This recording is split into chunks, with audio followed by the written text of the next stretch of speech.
Okay, in this video I will talk about the way of understanding and grasping the intellectual and spiritual life of a country, and I will not post the video immediately because I have still work to do, but it will be part of an editing video probably. And here is just the broad view. I will begin by talking about the broad view of being, namely nature and Geist, and I will zoom to see more clearly. Then I will talk about the logical determinations of the concept, universality, particularity and singularity, and finally I will illustrate what the intellectual and spiritual life of a country is with the example of modern 21st century France, and I will fully detail, I mean not fully, but I will talk about the broad tendencies, the general tendencies of the country, which can be applied to many other Western countries and eventually to all other countries. But I will begin with the broad presentation of the process of being becoming conscious of itself, which is a formal definition of God. So here we have in green the philosophy of nature, in purple and pink the philosophy of Geist, in blue in the middle we have objective spirit, which is the realm of institutions, and here in the top corner we have art, religion and philosophy, which is the manifestation of the divine through in its highest form, one might say. So I will briefly talk about, I will not detail, but nature. Nature can be envisioned as the realm of mechanics, and here are the categories of the modern sciences. So nature is spatially and temporally determined. It's the realm of matter, movement, energy, the forces of physics, gravitational force, which is not strictly speaking a force, but the curvature of space-time, the electromagnetic force, the weak and strong interactions, and then the sub-branches of physics, optics, thermodynamics, acoustics, etc., etc., electromagnetism. So it's logically structured, and I just, in a dark green, these are the determinations of the encyclopedia, and in clear light green, these are the categories that one would use in the modern jargon, the modern sciences, which explain the process of nature. So nature is the totality of all these determinations, basically. And here we have organic physics, which we call biology. So here we have the geological nature, here the biological, strictly speaking, and out of this natural out of these natural determinations emerge chronologically in the official storyline man, which is an anthropological creature who is determined anatomically, physiologically, zoologically, because human beings are animals, they are thinking animals, but animals nonetheless. And here are the main determinations of human beings: anthropological, determinations of consciousness. Here it's written in German, but I will not translate for now because it's not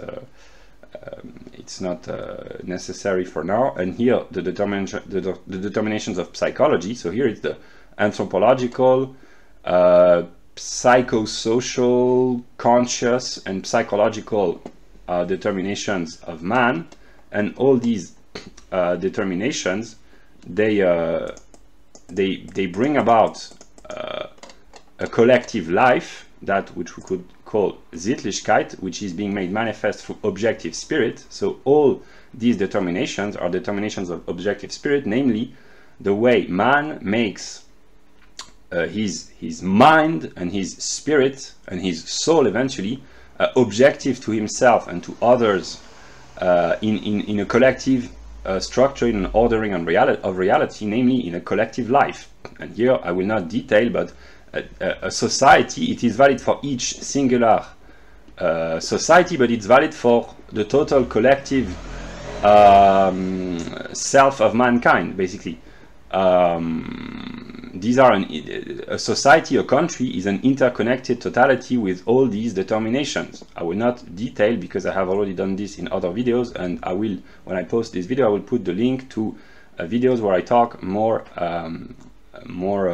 thoroughly and in more detail. So it's just a broad view, and if necessary during the coming minutes or hours, depending on how long I talk, if it is necessary, you can come back to this moment to have the broad view of what I envision when I talk about the collective life of a people. So to simplify, a people inhabits a geological habitat, an ecological habitat, which is the product of all the determinations of nature, but a people is first anthropologically and psychologically determined and eventually brings about institutions, and there is a reciprocal determination between the institutions, the natural environment, the people and its psychology and its demographics, etc. There is a reciprocal determination. It's not one-sided. All the parts of the totality, they are interconnected in a way. And here at the top we should have logic, but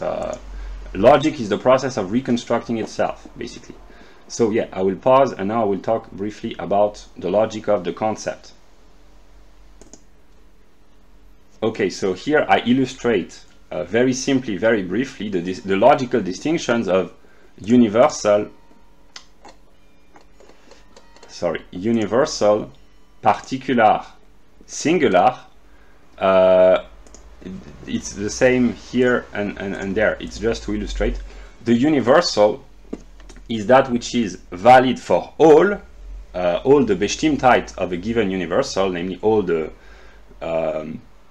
universal can be a genus in biology, it can be a determination of Geist, like a law or ethics, etc. It can be a topic of inquiry, it can be a branch of the sciences, etc., etc. And this is just a formal dividing of reality. Every object is free in one because it is a singularized universal through the mediation of a particularity. And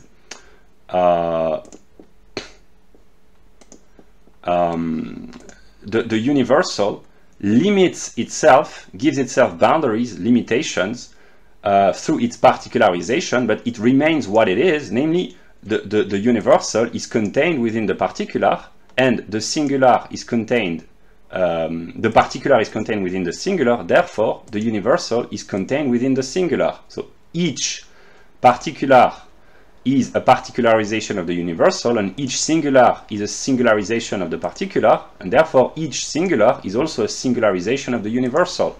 But when we go from top from up to down, there is a process of limitation and giving itself boundaries, but a determination also. So namely, what is singular is fully determined, it's concrete, it's wirklich.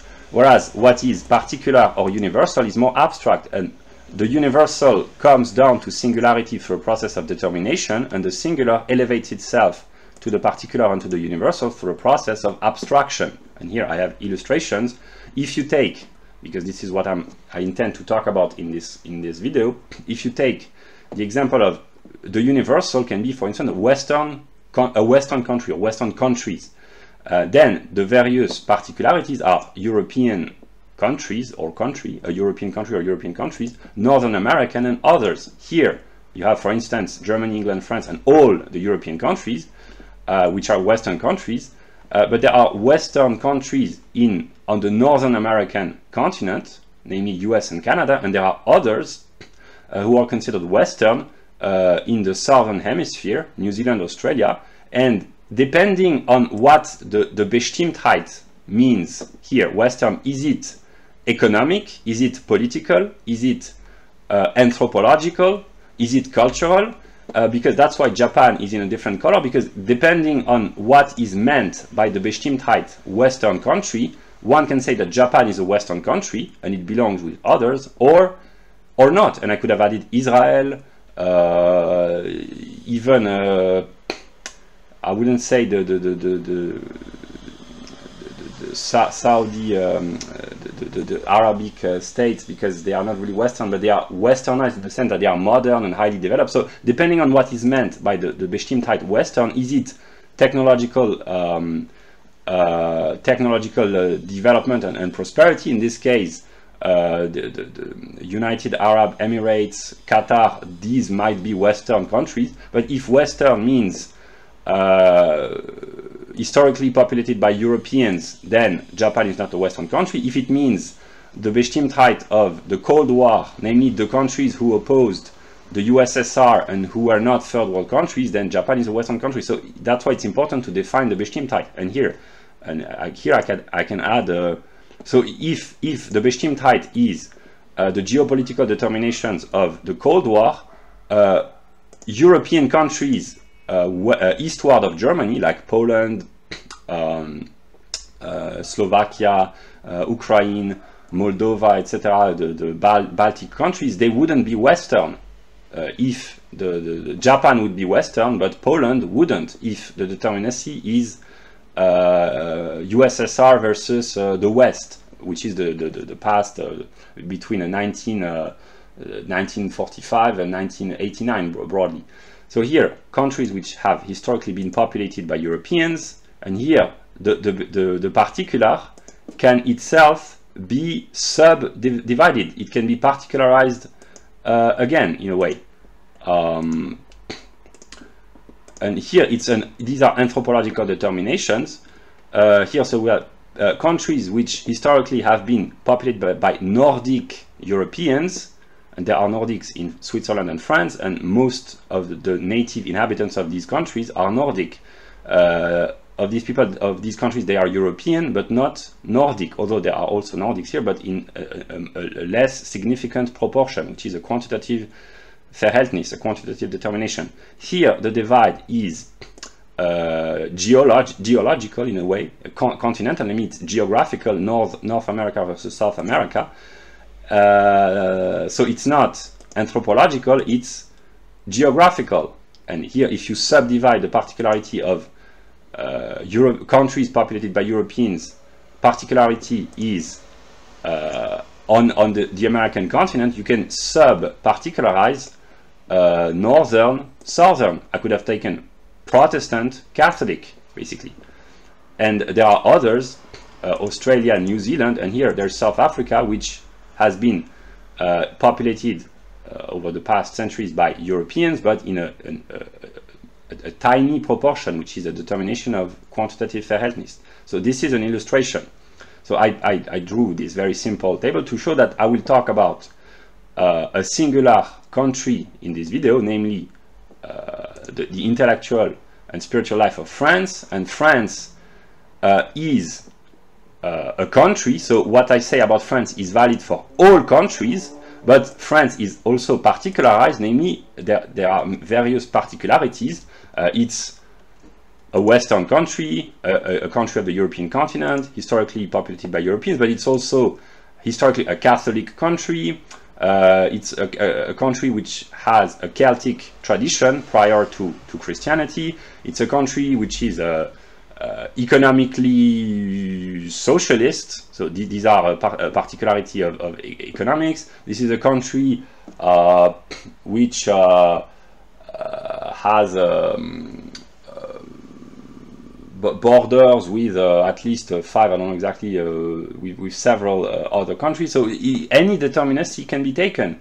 It's a country who has less than 100 million inhabitants. It's a country which has more than 30 million inhabitants. So the particularity, because if you choose the universal country, every country is a country, but here I will talk about France as a singular country, and the particularity that I will focus mostly upon is that it's a modern Western country with the determinations of the modern Western life, which are shared by not by Japan, but by most of these countries, namely all Western European countries, and Northern American, and Australian, New Zealand, and partly South Africa. So this is what I'm going to talk about. That was just to show the broad picture. It's been 15 minutes, now I can begin.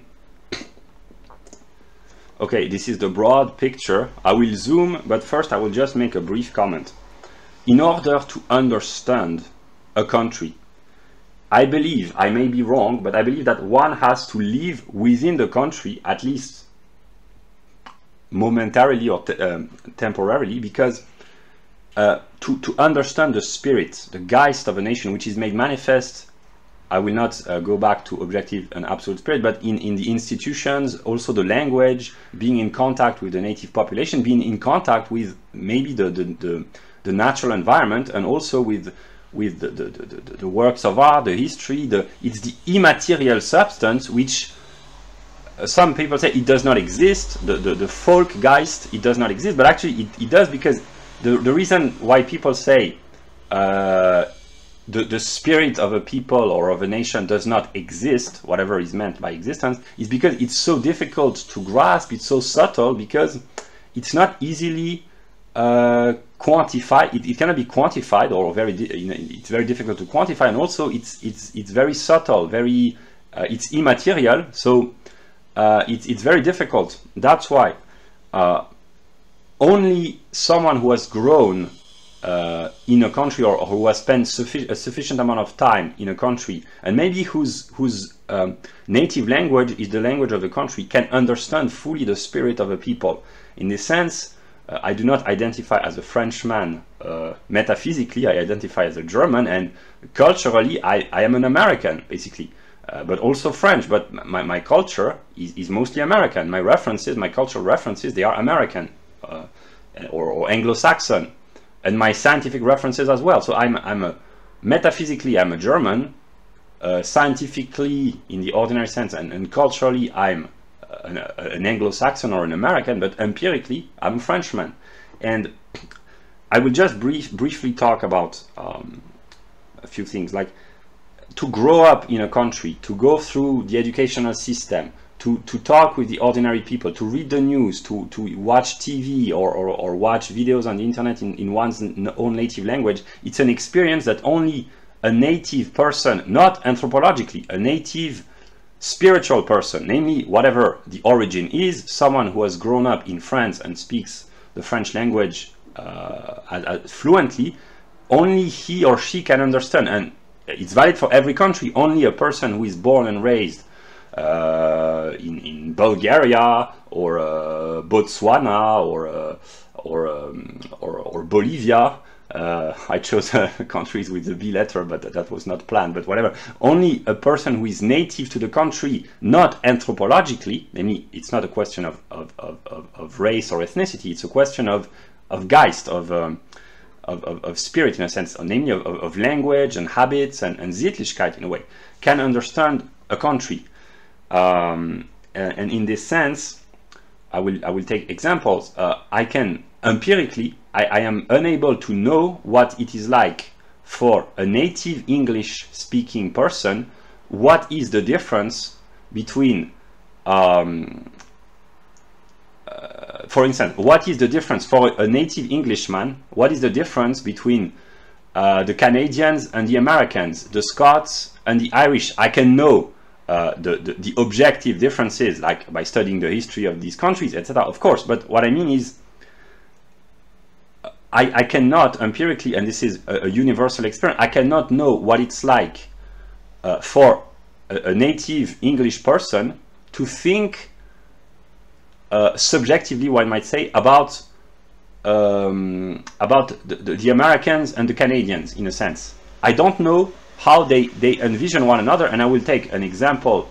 I can only guess or envision that the relationship here between Americans and Canadians, I will use an analogical reasoning, that's a determination of logic, reasoning by analogy, namely that I can only imagine that the Canadians are to the Americans what the Belgians are to the French. Namely, Belgium is a country next to France, a tiny country, where a part of the population speaks French, and they have a weird accent. But basically they are or like the Swiss, the French-speaking Swiss population. for a native speaking French person, a Swiss speaking sorry, a French speaking Swiss or a French speaking Belgian, they may have a weird accent, but they are not very different. They are not very different anthropologically. They have different values. So this would be the realm of objective spirit, but they are kind of here I will make a dubious remark, but they are kind of insignificant neighbors. Like, hey, we are the French. You are only Belgians. That's the tiny country. You invented French fries, but we rule this part of Europe. And I can only imagine that the typical arrogant white American thinks of the Canadian as some sort of the Belgians of Northern America, and he probably thinks the Canadians, well, they invented maple syrup, and Jordan Peterson, I don't know which one is best. But I can only imagine that the arrogant white American thinks of the white Canadians, well, they are second-class neighbors, basically. I'm caricaturing, but actually, seriously, what I mean is that only a native Canadian or a native American, or I can use the determination of the English Isles, the British, the English, the Irish, only a native person, here I talk mostly about language, can know what it's like to be able to understand the language of another country, basically. So in this sense, I am trapped by my native language, and so is everyone else, basically. That's what I wanted to say. So yeah, and there are determinations of the spiritual life of a country that only a native person, not anthropologically, but a native cultural person can understand. For instance, multiculturalism versus assimilation. The doctrine of France is to assimilate the immigrants. The values of the Republic, as we call this, is what the American called probably the liberal values, but it's typical to France. It's a particularization of a universal set of leftist values, but it's like a trigger word. Les valeurs de la République is in the mind of a Frenchman. It's what the American understand when we say diversity is our strength. Basically, it's a motto that everyone repeats without understanding. I will talk briefly about the relationship to America. In France, most people hate, most educated people, they hate America. But here, the perspective of a native cultural Frenchman is important for the Americans, because what the educated members of the French society call America is what the native Americans, I'm not here talking about the native Indian, I'm talking about the native, mostly white Americans, cultural Americans, what they call the elites. So basically, the French elite hate America, and what they call America is what the people of the US call the elites, and those who are on the right-wing spheres, they call this the you-know-who's, basically. And if you told to the Frenchman, okay, what you hate about America is basically what the Germans didn't like about some people a few decades back in the 20th century, they would be frightened. That's why it's easy to hate America from a French perspective, but yeah, that's why it's important to have a reciprocal exchange of points of view. Basically, that may be the purpose of existence. Of here, I'll praise, I don't know, but I will defend the negative from a philosophical standpoint, not from a moral standpoint, but from a philosophical standpoint. In order to see anything, there has to be a negative relationship, namely a distanciation, a separation, a particularization, and it is only through this negativity, not in the moral sense, but in the epistemological sense, that knowledge and awareness becomes possible. I understood a lot about France by reading Lothrop Stoddard, who was an American journalist interested in anthropology, and only an author can give to oneself a sense of self which is fully adequate in a way. So here I give the perspective of a Frenchman about French intellectual and spiritual life in the early years and the decades of the 21st century. I will begin with the left. So I have classified, and if you remember what I said earlier, so in red these are living people, in black these are dead people, and they are all French. They are not anthropologically French necessarily, depending on what you mean by that, but they all speak French fluently and they are culturally French. But there are people of various ethnicities or races. There are Europeans, people of Jewish background, there are Africans, Northern Africans, probably even Asians, etc. But I will talk about, so here is the left. I divided in left, right, but it's more subtle than that, and I will systematically comment as briefly as possible for someone who is not aware, but the life of France, and because it's a singular country through the mediation of the particularization of a Western country, it is valid partly for most Western countries.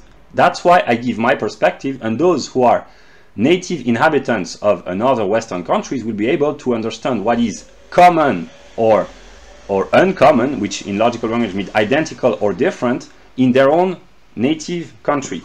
So I begin with the political media circus, what people sometimes call the system. So there is the system basically means the media and the politicians, the political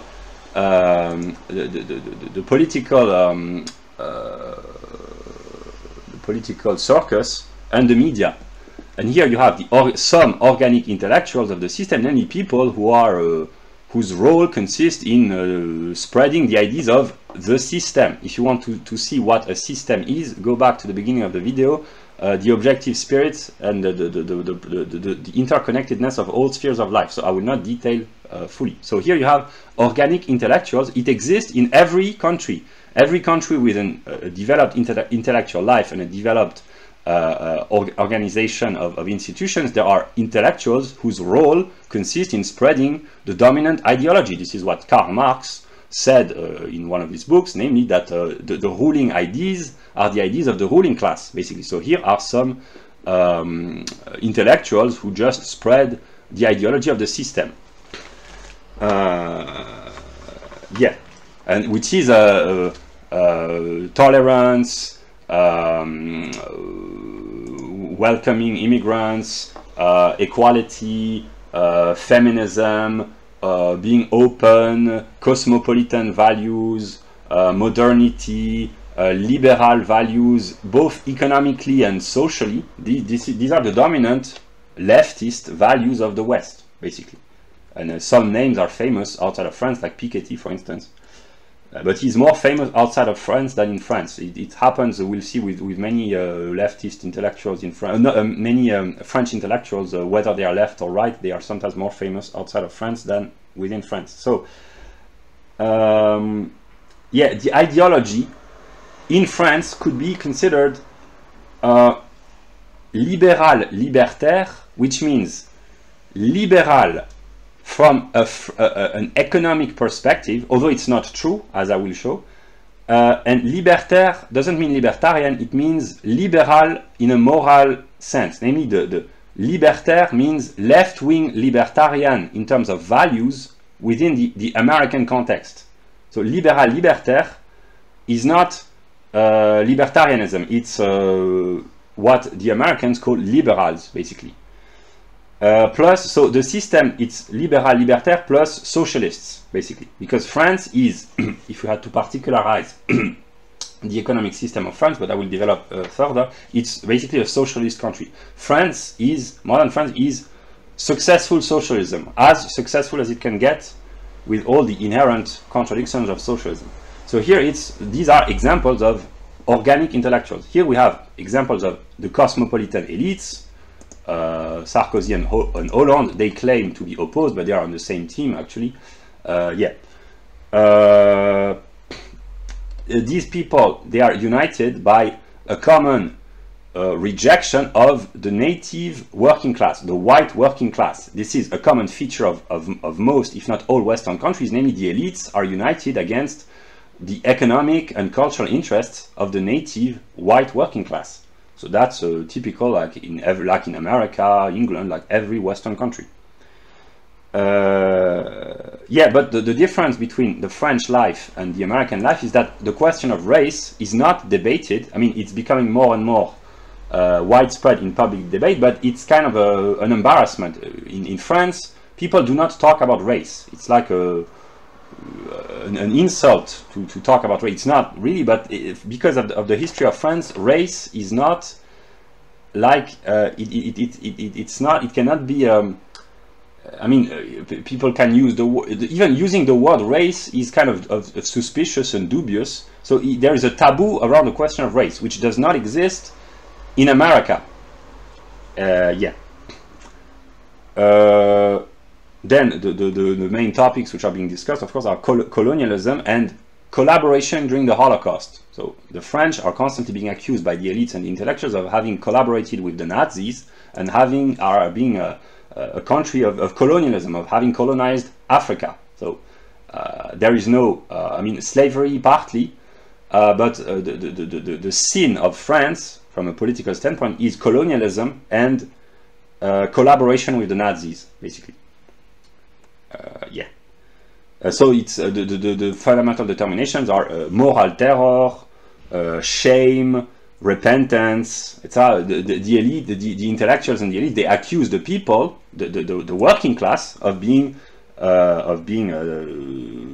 They do not do this directly, but they shame them constantly by reminding them the darkest hours of our history when we collaborated with the Nazis. The French state under Pétain in the 1940s, when France was partly allied, because it was partly allied with Germany, when they collaborated with the Nazis to hunt the Jews, etc. So this is moral terror, which is used almost daily.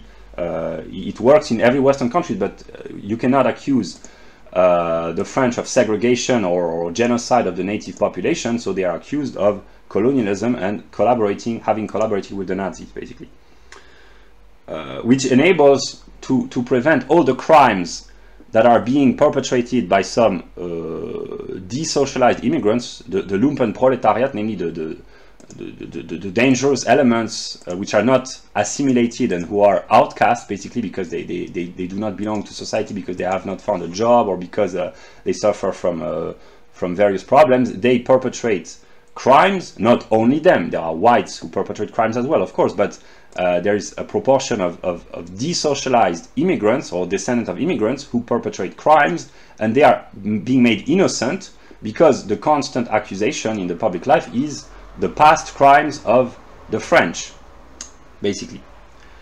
Yeah.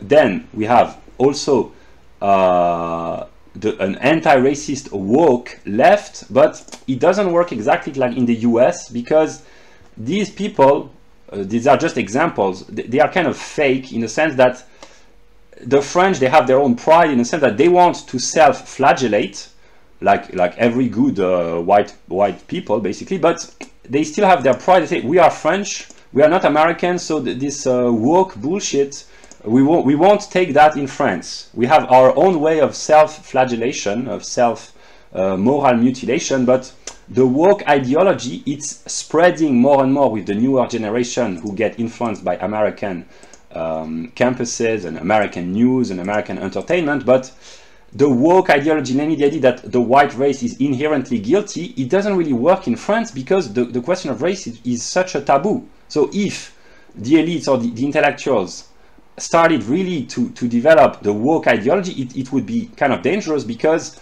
the people are not supposed to know that they are white in France. It's so outside of ordinary consciousness that if you introduce the question of race, you have the one-sided aspect of self-flagellation for all the crimes of the white race, but also you have the other aspect, namely it might awaken racial pride, which would be problematic. So that's why the woke ideology, it exists, and the Grund is the American ideology, but it's not very widespread. Of course, there's the brand of feminism, but then again, this is French pride in the good sense. Pride is a sin for the Christians, but here it's good in the sense that there is the particular branch of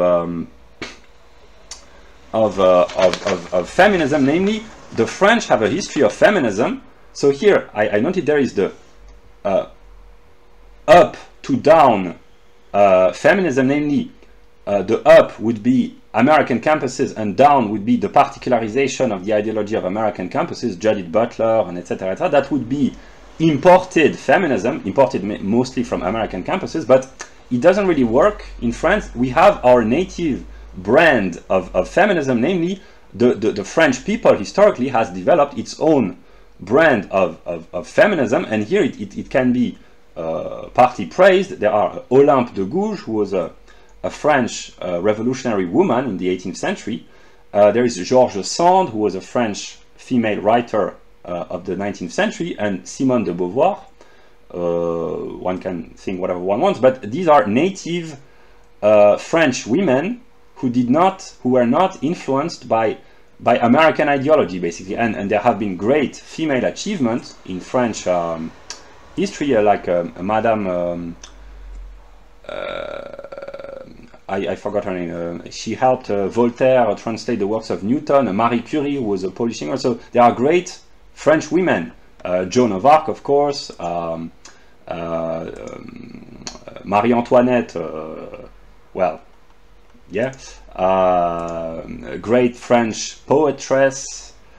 So there have been great French women. So if feminism is not necessarily bad, but if it has to be good, the French people have reasons to be proud of their feminist history, in a sense. So the American type of feminism would be in the woke ideology, but we have here partly, these persons, they are partly influenced by the woke ideology, but there is a good, if you have to use good versus bad, good would be what is homegrown. We have our own brand of homegrown feminism. Here you have the ecologists, bobo, vegans, vegan. Bobo means bourgeois bohème. It cannot be translated, but basically that's privileged white liberals, basically. They want to distantiate themselves, these people, from the white working class. It's a sociological competition. They acquire their sense of identity by differentiating themselves from the lower class of their own ethnic group.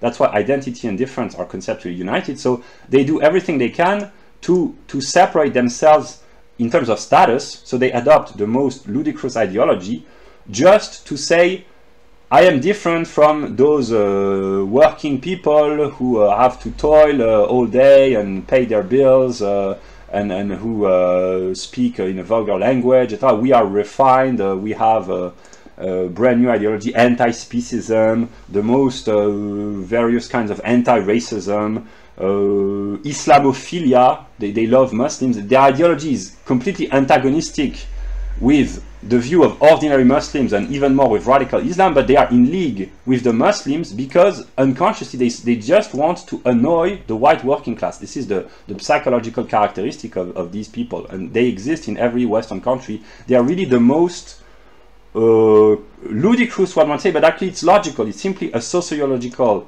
struggle for status, and the more ludicrous the ideology is, the adopted ideology is, the more further away from the ordinary life of the native working population, the more they distinguish themselves and the more they are praised by the system. Basically, that's how it works. Then, of course, there are the stupid leftist teenagers. Most white people have been or were stupid teenagers, a stupid leftist when they were teenagers. That's part of the learning curve. Here we have anti-colonialists. They call themselves les indigènes de la République, which literally means the indigenous of the Republic, which actually is contradictory, because the indigenous are those who are born on the soil. So basically these people are not indigenous, they are exogenous, but that's why they are whatever. But these are people of African origin who are French citizens, but whose parents or grandparents arrived in the last few decades, and they are partly resentful against France for its colonial history, for having invaded and dominated and murdered their ancestors, basically, or enslaved their ancestors, or enslaved not necessarily literally, but dominated economically and politically to the point that it was they were second-class citizens, their ancestors, what they identify as their ancestors. So they are partly resentful or angry against France, which can be understood because France caused harm to the country of these are just examples, but France caused harm to some African countries. It's not just negative, but there have been a negative history with African countries through colonialism in the 19th century mostly. And they are tolerated by the system. That's why they are in the political media circus, because their struggle, which is anti-French struggle and the struggle of the intellectuals and the elites, they are the same. That's why these people, they are tolerated and they are invited on the TV shows. But the problem is that they are some of them are open nationalists, but not French nationalists, but African nationalists. And that's why it's ambiguous, because the system is opposed officially to nationalism, but it tolerates forms of nationalism to the extent that it is opposed to French nationalism. So that's a manipulation of the system that's very smart. But when people like Kemi Seba becomes really nationalist and wants to defend the interests of his people, he's a pan-African thinker, he's no longer invited by the system, because there is a limit to the level of tolerance for nationalism, basically, even if it's African nationalism.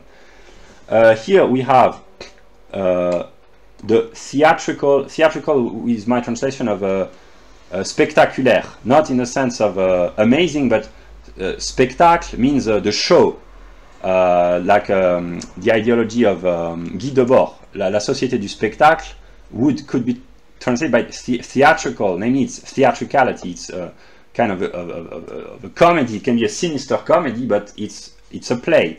So the theatrical far left would be the far left, which is tolerated by the political circus. And here we have contradictions again. So there are contradictions everywhere, like I said, contradictions between French ideology and American ideology in the woke, feminist, and woke and feminist ideology, contradiction between anti-nationalism of the system and nationalism of the non-native or those who do not identify as native people.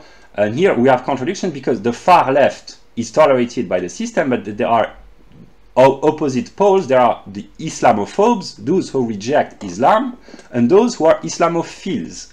And Charlie Hebdo, they were Islamophobic, but the Muslims did not find the radical, not the Muslim, the radical Muslim, the radical Muslim terrorists, who were also here are ordinary, well-integrated Muslims. Here are radical Muslims, and here in the middle between the two, the desocialized members of the Muslim community might become radicalized and might eventually become terrorists. And this is the story of most terrorist incidents in France over the past few years. So these people, they are descendants, ideological descendants of May 1968. So their ideological software is the values of May 68. So they are libertaire, kind of hedonistic, nihilistic leftist, basically. But these people, they are serious, and these people, they are clowns. And a tragedy occurred when the terrorist desocialized immigrants who had been radicalized by Islam, when they murdered one of the symbols of the system, namely the French freedom of expression, in the sense of being Voltairian, namely a little bit antagonistic in one way of talking. So yeah, this is they are on the same side because they are on the left, but there are many contradictions within the leftist system, and this can only be understood in the French context. It's a particularity of French life, and maybe of some other European Western countries, but the contradictions brought about by the presence of Muslims who sometimes are desocialized and radicalized is only present in an extended way in Western countries. It does not exist. I mean, it does partly, but it's not as prevalent in America, for instance. And here you have the leftist newspapers who spread the ideology of the elite, basically. Yeah, so just these theatrical far left, they are anti-Catholic. So basically, they are the left of the end of the 19th century and the mid 20th century. So they are struggling against the Catholic Church, but the Catholic Church in France is a ghost. It no longer it's not powerful at all. So they are fighting against windmills, like Don Quixote. They are fighting against ghosts and windmills. They are denouncing the Catholic history of France because this is what the system allows them to do. But the Catholics, as of now, they have no power in France. So they are struggling against windmills or ghosts or specters, basically. That's why they are theatrical in spite of the drama, because yeah. Then here we have also the Islamophiles. So these far left communists, they are programmed by the ideology of the elites, but they so they cannot be allied with the white working class. So they are forced to seek another proletariat, and they seek their proletariat in the desocialized, what Marx would call the lumpen proletariats, or even the radical forms of Islam. So here we have atheistic communism allied with radical Islam. So it's a contradiction. It doesn't make any sense. Only from a Hegelian perspective it's logical, namely that atheists, radical far left communist atheists, become united with radical Muslims in a way. And here you have the anti-clergy far left, and here you have the atheistic far left, and they are anti-Islam and they are pro-Islam, and they are in the same subcategory. That's why there are contradictions everywhere. Yeah. So here are the newspapers. Here the far left, the liberal far left, and this is supposed to be a centrist view, but actually it's far left as well. Those who control Le Monde, which is the main newspaper in France, they are former Maoist or former communist. So the neutrality in France is on the far left of the spectrum, basically. Yeah, in terms of values, it's far left. And here the question of boomers. Yeah. So here we have the leftist opposition. So here it's the dominant system in terms of ideology, but there is an opposition because the system can only maintain itself by faking an opposition. So this is the leftist opposition, which is tolerated by the system. And here we have the Islamo-skeptical left. So they are Islamophobes, but they are more serious in a sense, and they are mostly French citizens of Jewish background, because Jews have been victims of attacks by radical, desocialized Muslim descendants of immigrants who have perpetrated acts of violence against members of the Jewish community. So there are a proportion of the Jewish community in France who feels threatened by Islam, and that's why there is an Islamo-skeptical left. And also, historically, France has been a Catholic country from the end of the 5th century up until the end of the 18th century, so for 13 centuries broadly. In the 19th century, an anti-clergy, anti-religious movement which started, metaphysically it started with Descartes and then with the Enlightenment, but mostly with the French Revolution it became political. And throughout the 19th century the struggle in France was the Republicans against the clergy. So Republican in France means civic nationalism or civic patriotism. It doesn't mean what Republican means in America. It's different. The Republicans historically in France have been on the left, and that's why today the conservative movement in France, the respectable conservative movement, which is also included in the media circus. Here I could add all the names of all the politicians, of course, all the politicians of the system. So the conservative movement in France is called Les Républicains, like in America, because the French are trying to replicate American political life. But Republican in French means civic patriotism or civic nationalism even. And that's why the leftists, the intelligent leftists, they are very attached to the notion of the Republic. For them, the Republic means tolerance, equality, feminism, white guilt, immigration. For them, republic means what it meant in the 19th century, namely public education, a sense of civic virtue, civic duty, etc., etc. So, yeah. Here is the conservative left, and I know that this exists in every Western country, namely these are intellectuals, sociologists, who are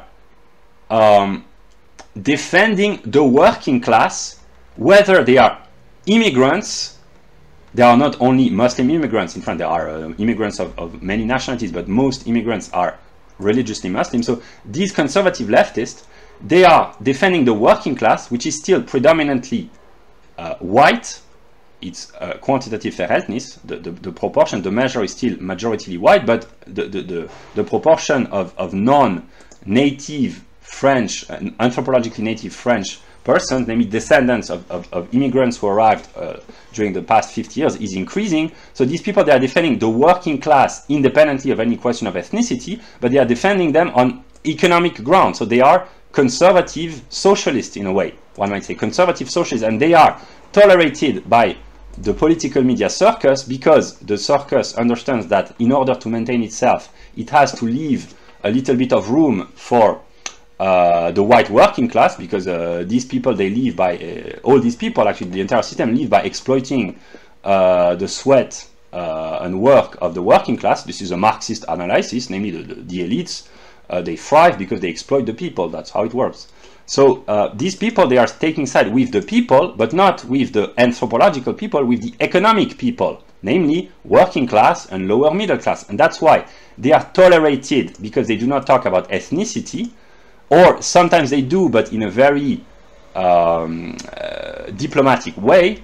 But the system understands that it has to leave a little bit of room for opposition in the economic sphere, because otherwise it would be problematic. So there are a lot of decent workers who are attracted by these thinkers, directly or indirectly, because they offer a message of hope, of improving the economic conditions, and a peaceful cooperation between the ordinary immigrants, who are mostly Muslim, and the ordinary native French workers, on the condition that the economic conditions precisely be improved. So that's a conservative socialist left, and it exists in every Western country.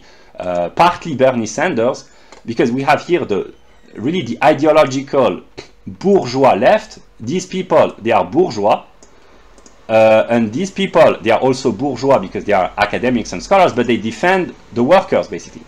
Here we have the theatrical pro-sovereignty left. So sovereignty is a debate which is particular to France and to Western European countries. Namely, it's the struggle of the political institutions and the political independence of France versus the subordination to the European Union. So who should rule? Is it France or Brussels, namely the institutions of the European Union? So these people, they are tolerated by the system because the European Union has had a detrimental effect upon the economics and political life and independence of France. So the system has to leave a little bit of room for criticism. But these people are not really serious. Like they talk about the EU, etc., but they are not really serious. They just their entire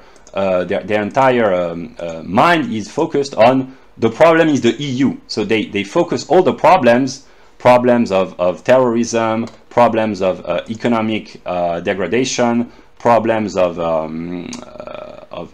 anti-racism, problems of all sorts of problems. They say we have the one solution. Frexit, leave the European Union and everything is going to be okay. I simplify. Here's the right-wing cosmopolitan opposition to the system. So you have the leftist sovereignty and right-wing sovereignty, but if you see the picture, the right-wing, they are the right-wing, they are on the side, the right wing, they are on the side of the left, because they are right wingers from the perspective of the system, but actually they are leftist. These people are cosmopolitan. So Marine Le Pen, I don't know how foreigners envision her, but basically she's a leftist. she's a cosmopolitan leftist. The far right of the system, if we use the categories of common sense, this is actually the left. In America, Marine Le Pen would be on the left wing. Economically, she would be on the left wing of the Democratic Party. She would be, in America, she would almost be considered a communist, basically, her economic policies. And in terms of values about immigration, culture, etc., she's on the far right of the system, but actually she's a leftist.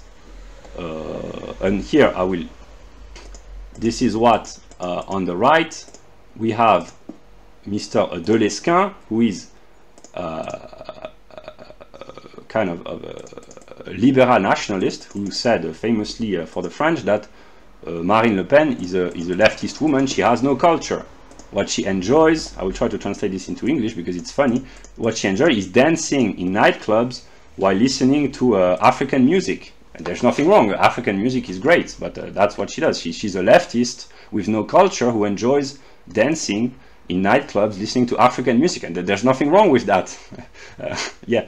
So here, a growing proportion of the population is Muslim, but the Muslims, if you take into account their ethical determinations and values, the Muslims, they are on the far right. Most of them, they are traditionalists, namely they have a sense of values, marriage, solidarity, religious life.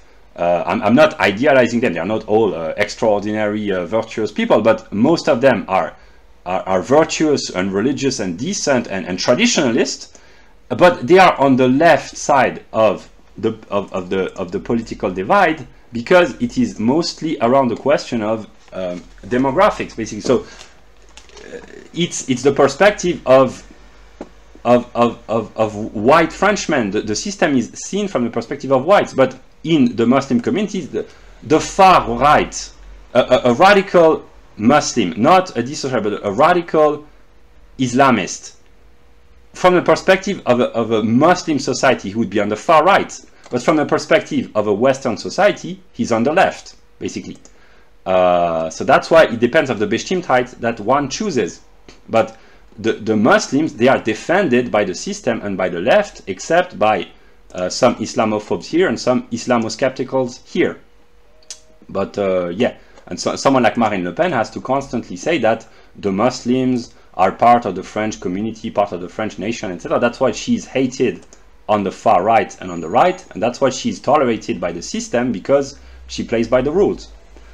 Here we have a theatrical communist, namely people who advocate more or less forms of communism, but it's in order to be accepted in the political media circus, it's not very serious. Badiou is famous in America. He's a former Maoist, so it's okay in France to be a Maoist. Mao was probably the greatest mass murderer in terms of quantitative numbers. It's okay to be a Maoist as long as one does not criticize the broad values of the system, namely tolerance, equality, immigration, etc., etc. So these are kind of fake communism, fake communist. Here are half serious communists. They are here the serious communists. They have read Hegel, and here they haven't read Hegel. So they are intellectually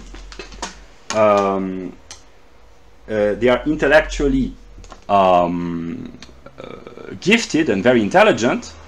This person was murdered during the Charlie Hebdo attack by radical desocialized people. So he was a valued economist. So these people, they are economically communist, one could say, and they are very intelligent, but they are not classical communists, namely they haven't the Hegelian software in their mind.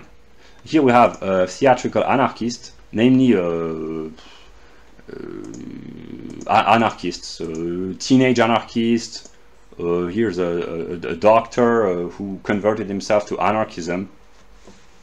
Yeah, so it's kind of black blocs.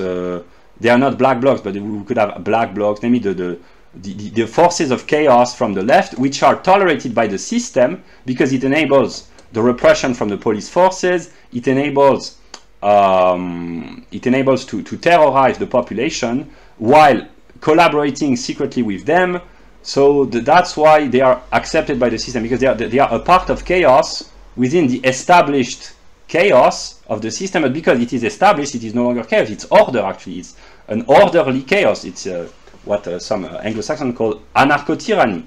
So these are the agents of anarcho-tyranny, and that's why they are tolerated and even sometimes promoted by the system. That's why the system tolerates anarchy in its theatrical form. But the real anarchy, namely the people who really want to emancipate the workers, they are not really tolerated. And here we have here just to mention, these people, they are not necessarily leftist. The political dichotomy are only the three spheres. So here a leftist opposition which is rejected by the system, and therefore because it is rejected by the system, it becomes de facto far right. So in this list, these are radical leftists who, because of a Hegelian process of the unity of opposites, they are far right. So these people, they have grown and developed as left-wingers, socialists, communists, etc. But in the context of the system, they are far right in a sense, not because they are nationalist or racist, but because they are reactionary. So here we have reactionary socialists who defend traditional values like a good education, good culture, moral values, etc. Here are modern, young.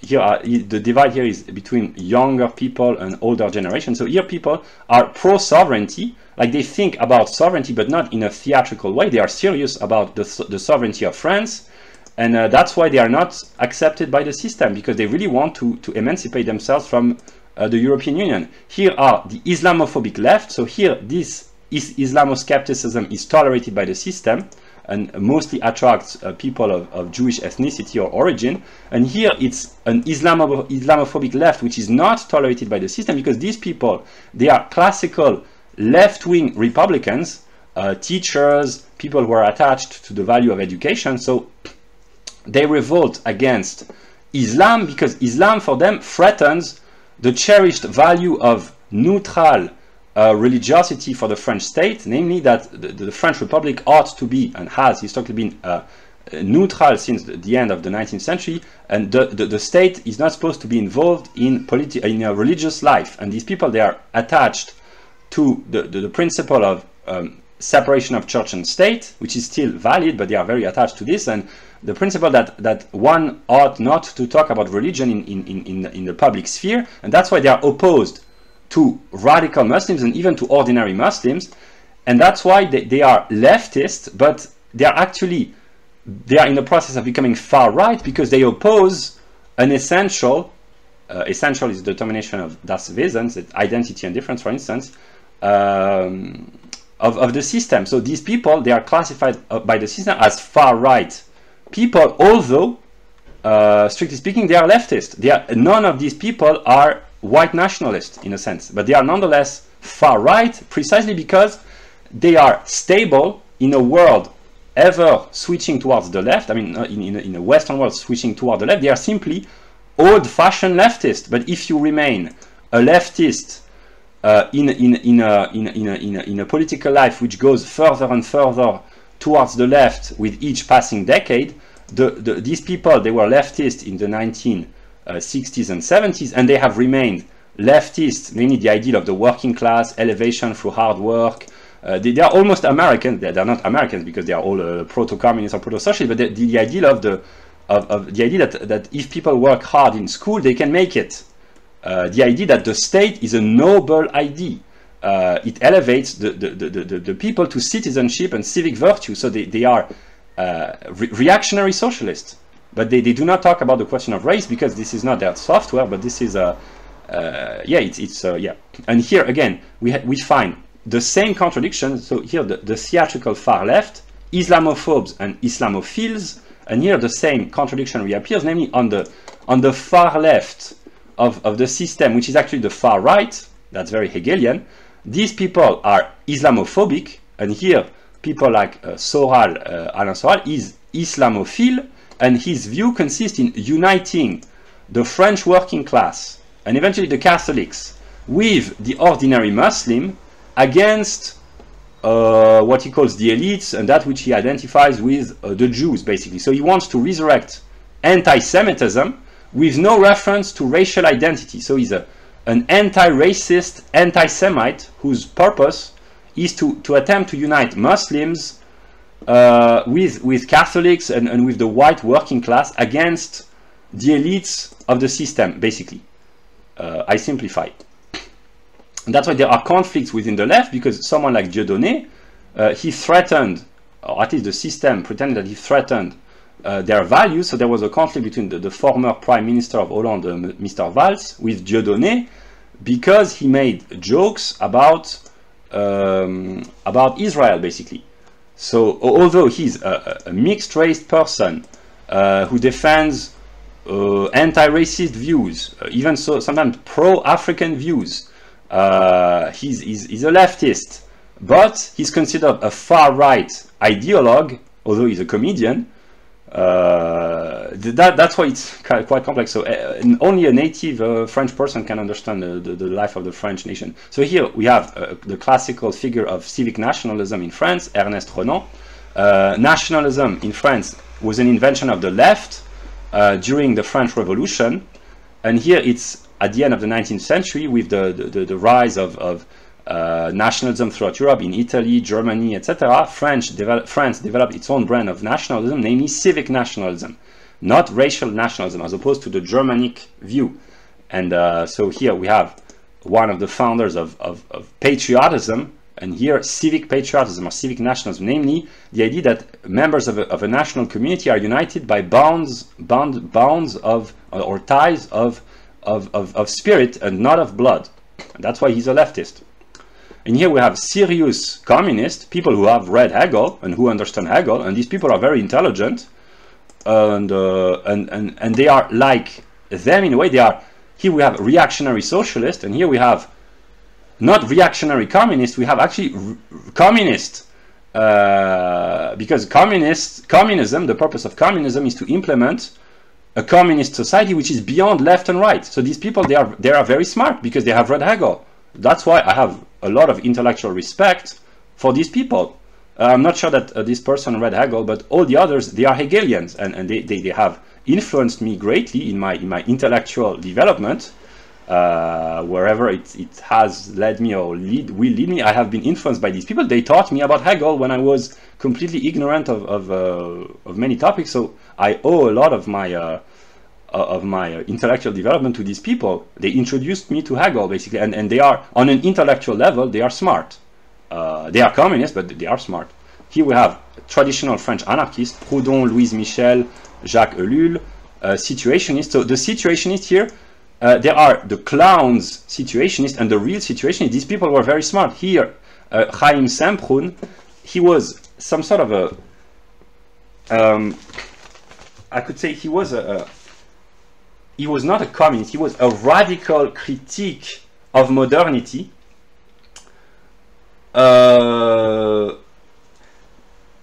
He was a very smart, because in the 1950s and 60s there were very smart people that we should call communists, for lack of a better classification, but they were communists who understood that the USSR was a betrayal of communism, so they were anti-communist communists. They were communists who, because of their loyalty to the idea of communism, opposed really existing socialism, which is communism in the USSR, and they denounced, I mean, not these people, because maybe they were too young, but there were intelligent communists in the 1950s and 60s and 70s who had the clarity of mind and the courage to denounce the crimes of the really existing socialist regime, and who remained faithful to the idea of communism, which is a noble idea, which has produced some dramatic and horrendous results. But the ideal, when it is seriously considered, is the ideal of Plato, basically.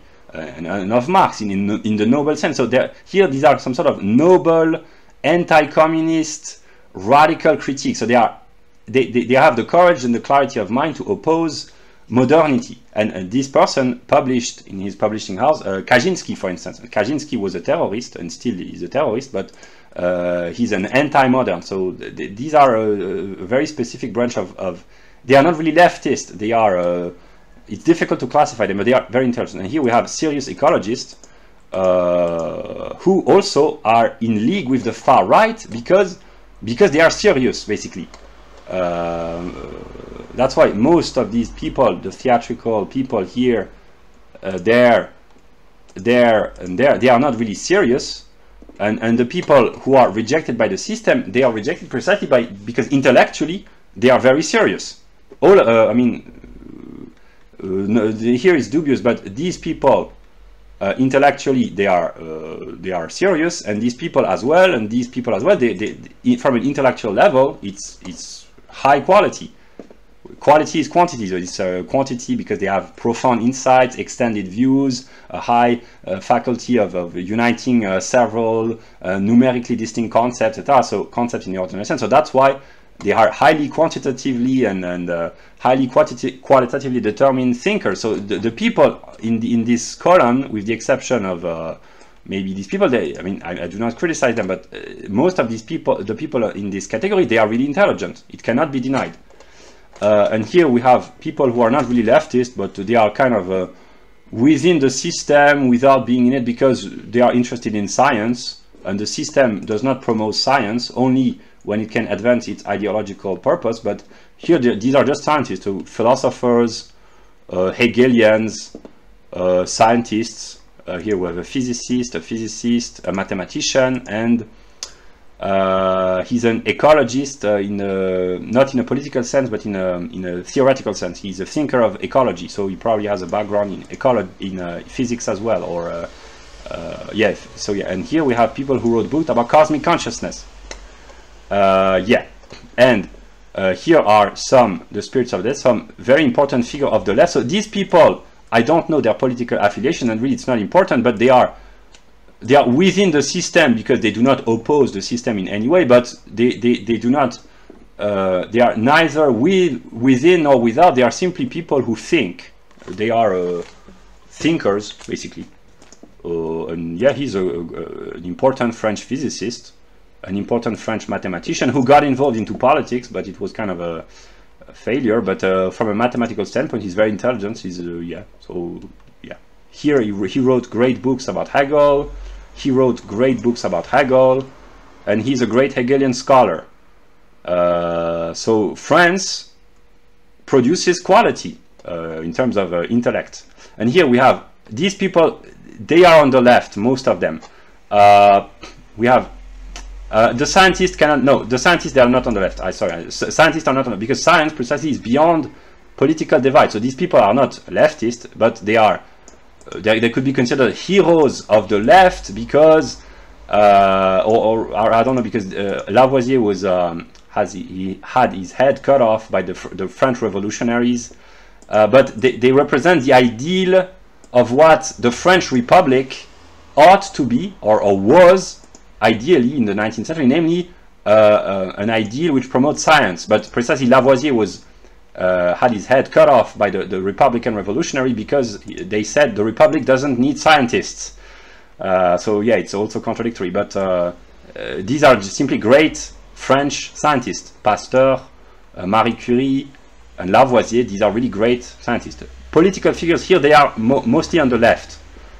French feminists during the Revolution, Robespierre, who was in power during 1793 when the French Revolution got a little bit out of control and the heads started to fall.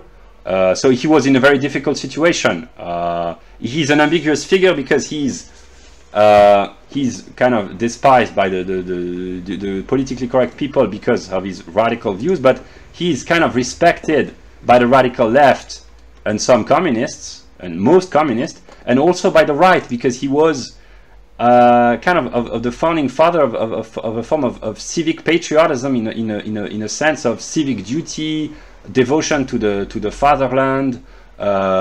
He was a virtue. He promoted virtue in politics. So he was a leftist, and even an extreme leftist within the context of the French Revolution. But because the historical process is in constant flux, nowadays he would be considered a far-right nationalist.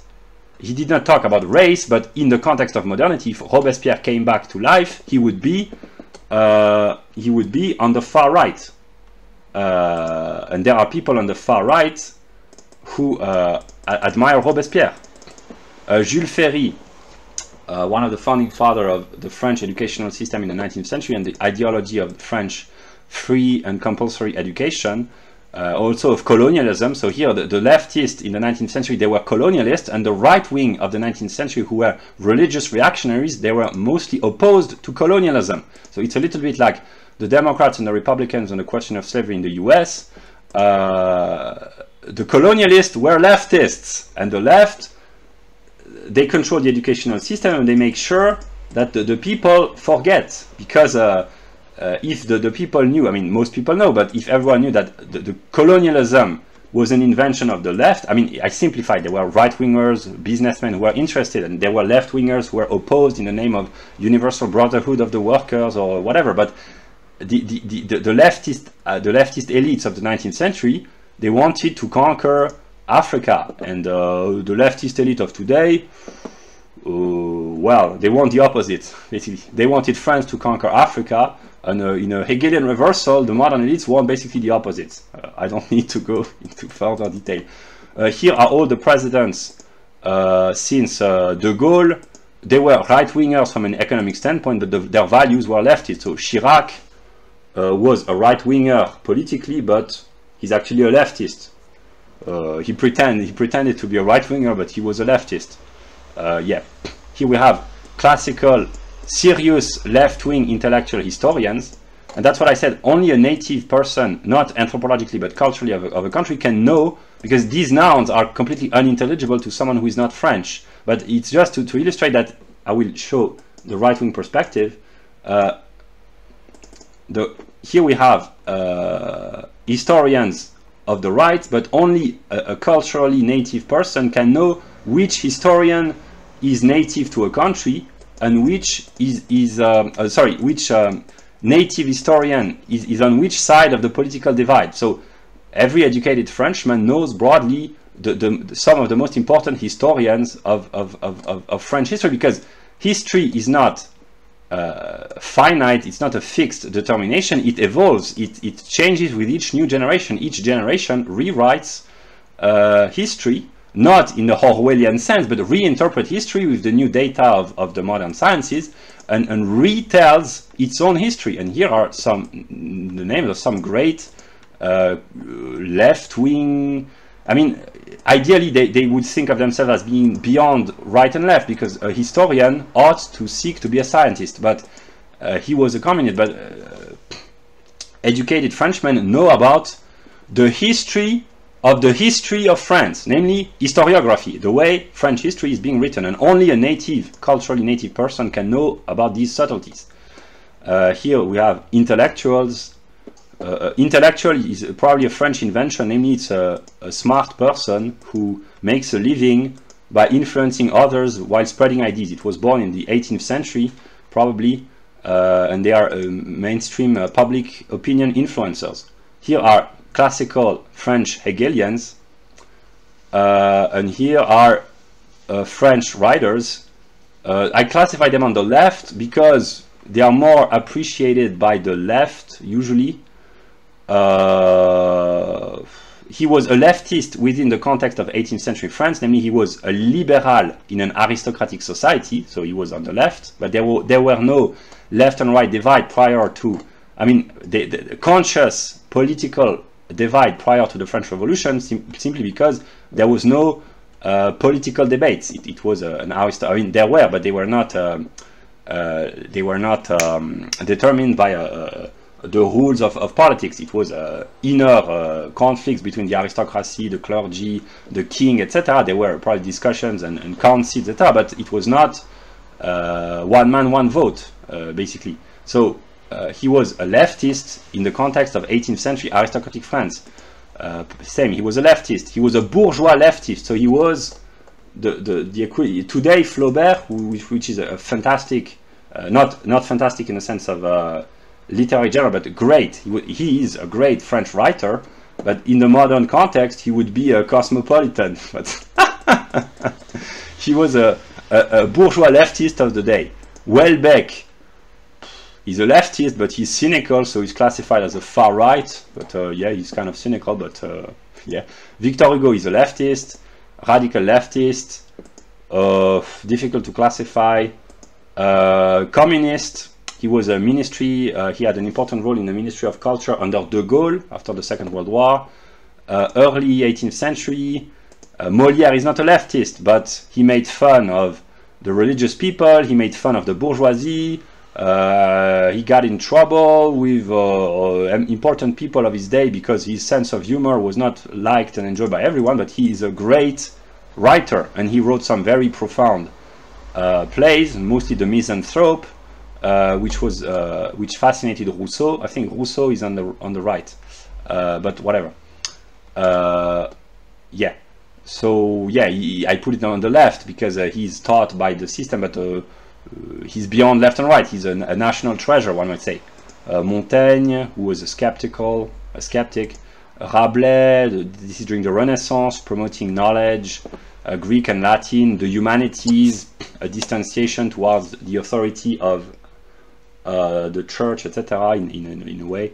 The author of Cyrano de Bergerac, who was one of the most brilliant plays in French literature. It's fantastic, actually. It's wonderful.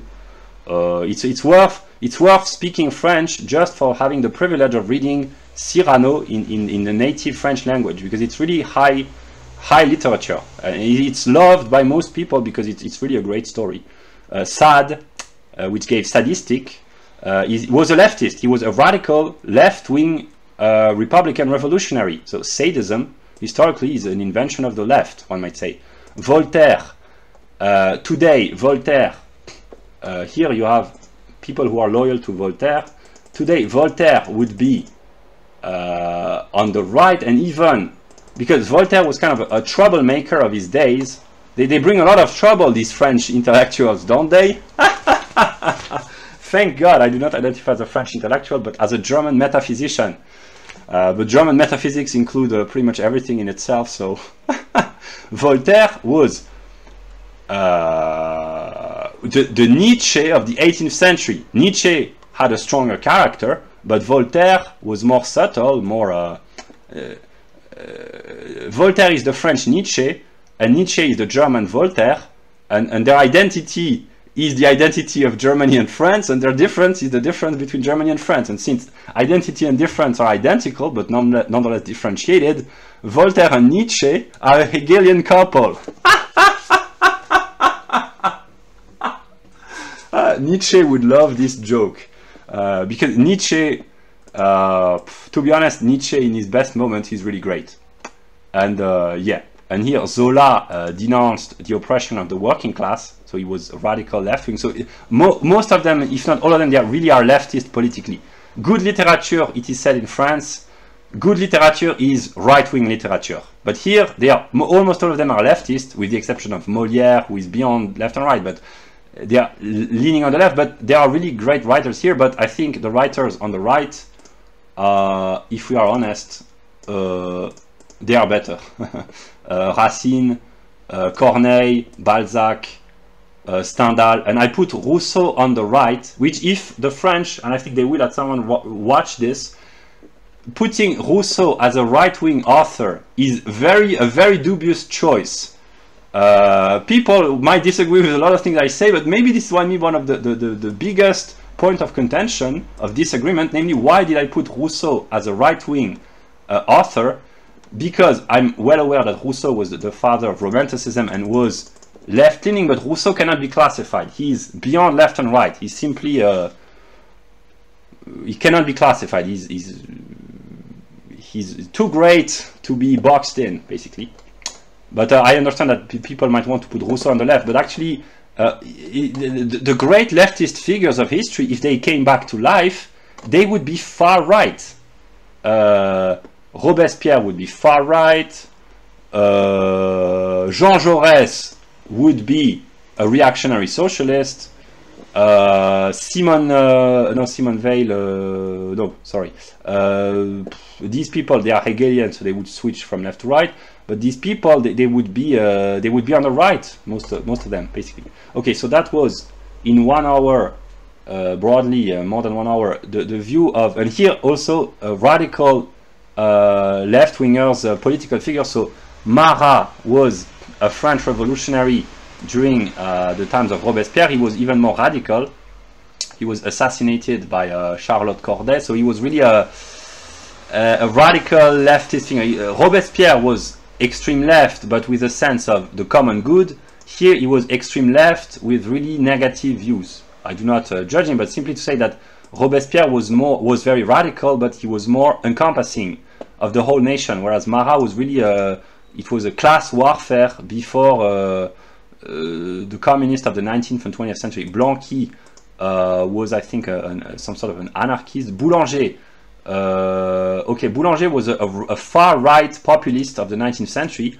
I put him on the left because he was a populist, but he was on the far right. He attempted, or could have attempted, a coup to seize power, but it failed. Hébert was a revolutionary. Babeuf was a proto-communist in 1796, so many years after the beginning of the Robespierre. It's 1793. Babeuf, it's 1906. He attempted the conspiracy of the equal, so he really was a communist. So Robespierre was some sort of a civic patriot or a civic nationalist, and here these are proto Marat, Hébert, Babeuf. These are proto-communists. That's why Babeuf is admired by the communists. Vallès was some sort of a radical anarcho left-wing communist of the end of the the second half of the 19th century. And Louise Michel participated, she's also here, in the Commune, which is an attempt to establish a working class, self-organizing, autonomous community in Paris in 1971, if I'm not mistaken, 70 or 71, when the Second Empire by Napoleon III entered a war with Prussia, and Bismarck defeated the French and united the German Reich, the Second German Reich. Yeah. Okay, so this is broadly the view of, this is what I could say about French political life on the left, and the left actually is the whole system. So the system includes what is within the frame of the system, the far left and the far right. That's why Marine Le Pen is on the far right of the system, but the system is on the left of a conceptual divide, one might say. And now I will just make a pause, and I will make a brief few more comments. Okay, I will just make a few more comments on the left side. Yeah, so brief comments that I think I did not mention. The anti-racist woke left. It's very unusual because these people, they talk about race. They try to import the woke ideology or the cancel culture in France, but I talked about this, but I repeat, it's very important. It's within the French context because the notion of race is not usual in France, so they are kind of problematic because if they import racial debates in France, where it's not historically, I mean, there has been the debate about race in France historically, but it's not as prevalent as in America, for instance, or Canada, or countries where whites have been in contact with non-whites for centuries. So it's not common in France, so that's why these people, they bring about the race ideology, the anti-racist ideology, but anti-racism implies within its concept racism, because the opposites are united. So by importing racial ideology, even if it's for the sake of anti-racism in the modern system, they disrupt in a way the stability of the system, basically. But they are nonetheless tolerated because they are anti-racist and they want to bring more guilt for whites. But precisely, they want to introduce even more white guilt because the system is, I would use the terminology of Hegel, is an sich anti-white in terms of promoting guilt, but it promotes guilt to people who are not supposed to know that they are white. And they are real anti-racist in the sense that they bring about the Sein für anders, namely the consciousness for whites that there are racial conflicts. And the French are not supposed to know that, because the ideology of the system is that race does not exist. It has no ground, no scientific ground. Okay, so also another remark: the conservative left. These people, they criticize the negative effects of multiculturalism, but not descendants of immigrants. They criticize multiculturalism from a leftist perspective because it hampers, disrupts the life of the working class, but with no mention of race or ethnicity. So they are they criticize multiculturalism, but not so they criticize the universality without criticizing the singularization. They criticize multiculturalism without criticizing the singulars who embody different cultures, namely without criticizing the immigrants. They are honest in a sense, but they are also in a state of contradiction, because you cannot have, if you have problems with multiculturalism, it's because there are various singular individuals in conflict with one another, which is being made manifest through crime, insults, a feeling of insecurity, etc., etc. The sovereignty. People whose struggle is against the loss of sovereignty by the EU, etc. In every country, in the public debate, there is a symbolic date, depending where you are, on the left or on the right. There is a symbolic date of the fall. That's a very Christian story that one finds in every country. Things were good, and then an event occurred.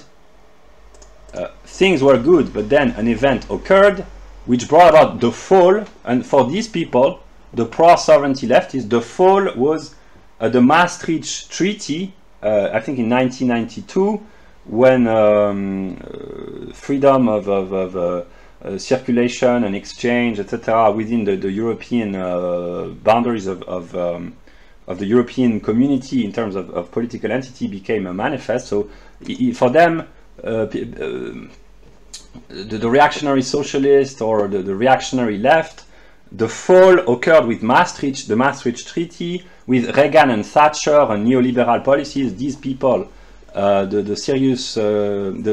half-serious communists who haven't read Hegel, the fall for them was basically neoliberalism, Thatcher and Reagan.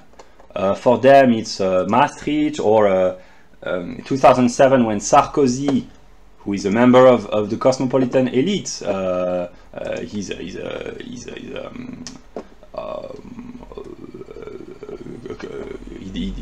a globalist in a sense.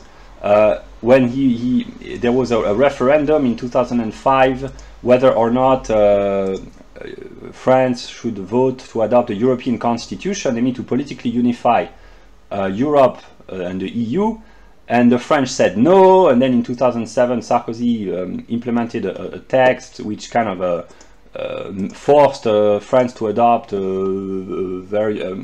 an aspect of constitutional subordination, nonetheless. So these people, they are in the idea that it was 2007 and Sarkozy who fucked us, or 1992 and Maastricht, or Thatcher and Reagan. That's why everyone is anti-American, anti-American because they associate America with multicultural conflicts. Anti-American because they associate America with neoliberalism. They associate America with the loss of the defeat of the most radical communists here. They say, okay, basically they are sometimes they are nostalgic of Soviet Russia, basically. So yeah, but that's just a broad picture of the left wing view. And now I will talk about the right wing. So what is outside of the system? Here are the right wing perspective. So I use the word scarecrow, namely it's supposed to frighten people. So these people in this column, up until outside of, so all these people, basically most of them, they are scarecrow right wingers. Namely, they are partly tolerated by the system because they are a reassuring threat, in a sense that the system needs an opponent to show to the masses of the people. The masses of people would be here maybe, beware, because look at how frightening they are. I will just briefly explain. These people, they want to implement free market economy. They will lower the taxes. There will be less public education, less public infrastructure. You don't want that to happen, do you? That's basically what the system says to the average French person. So there are the free market scarecrows. This can only be understood within the context of France, because a free market is a frightening ideology for the French, whereas in America, this would be a socialism. So that's a difference between America and France, or America or France and even England, or any free market country. Here the scarecrow far right, the scarecrow Islamophobes. So here are Islamo-skeptics who are tolerated, Islamophobes who are tolerated, but here they are considered as a threat because they are conservative. Here they are far leftist, and here they are leftist, but here they are right-wing conservative, moderate conservative Islamophobes. So there are various brands of Islamophobia and Islamophilia as well. So yeah, here you have the scarecrow neo-Nazis, generation identity. They are Piketty accused generation identity of being neo-Nazis, basically. Right-wing newspapers and some philosophers who are more or less right-wingers. Okay. And here you have, and here it's a universal.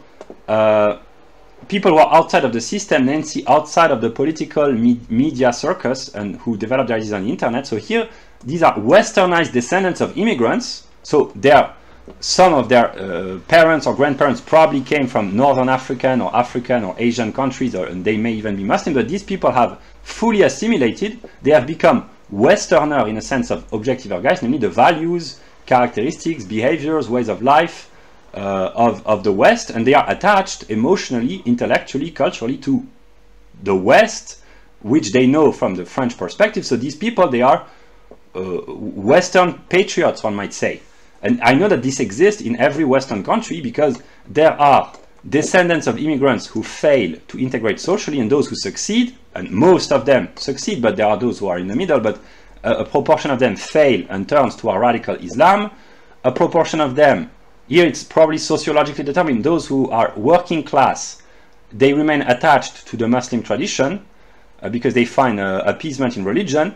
Those who fail, they become lumpen proletariat, namely the underclass, criminals of all sorts, dealing drugs, raping, or becoming welfare addicts, etc.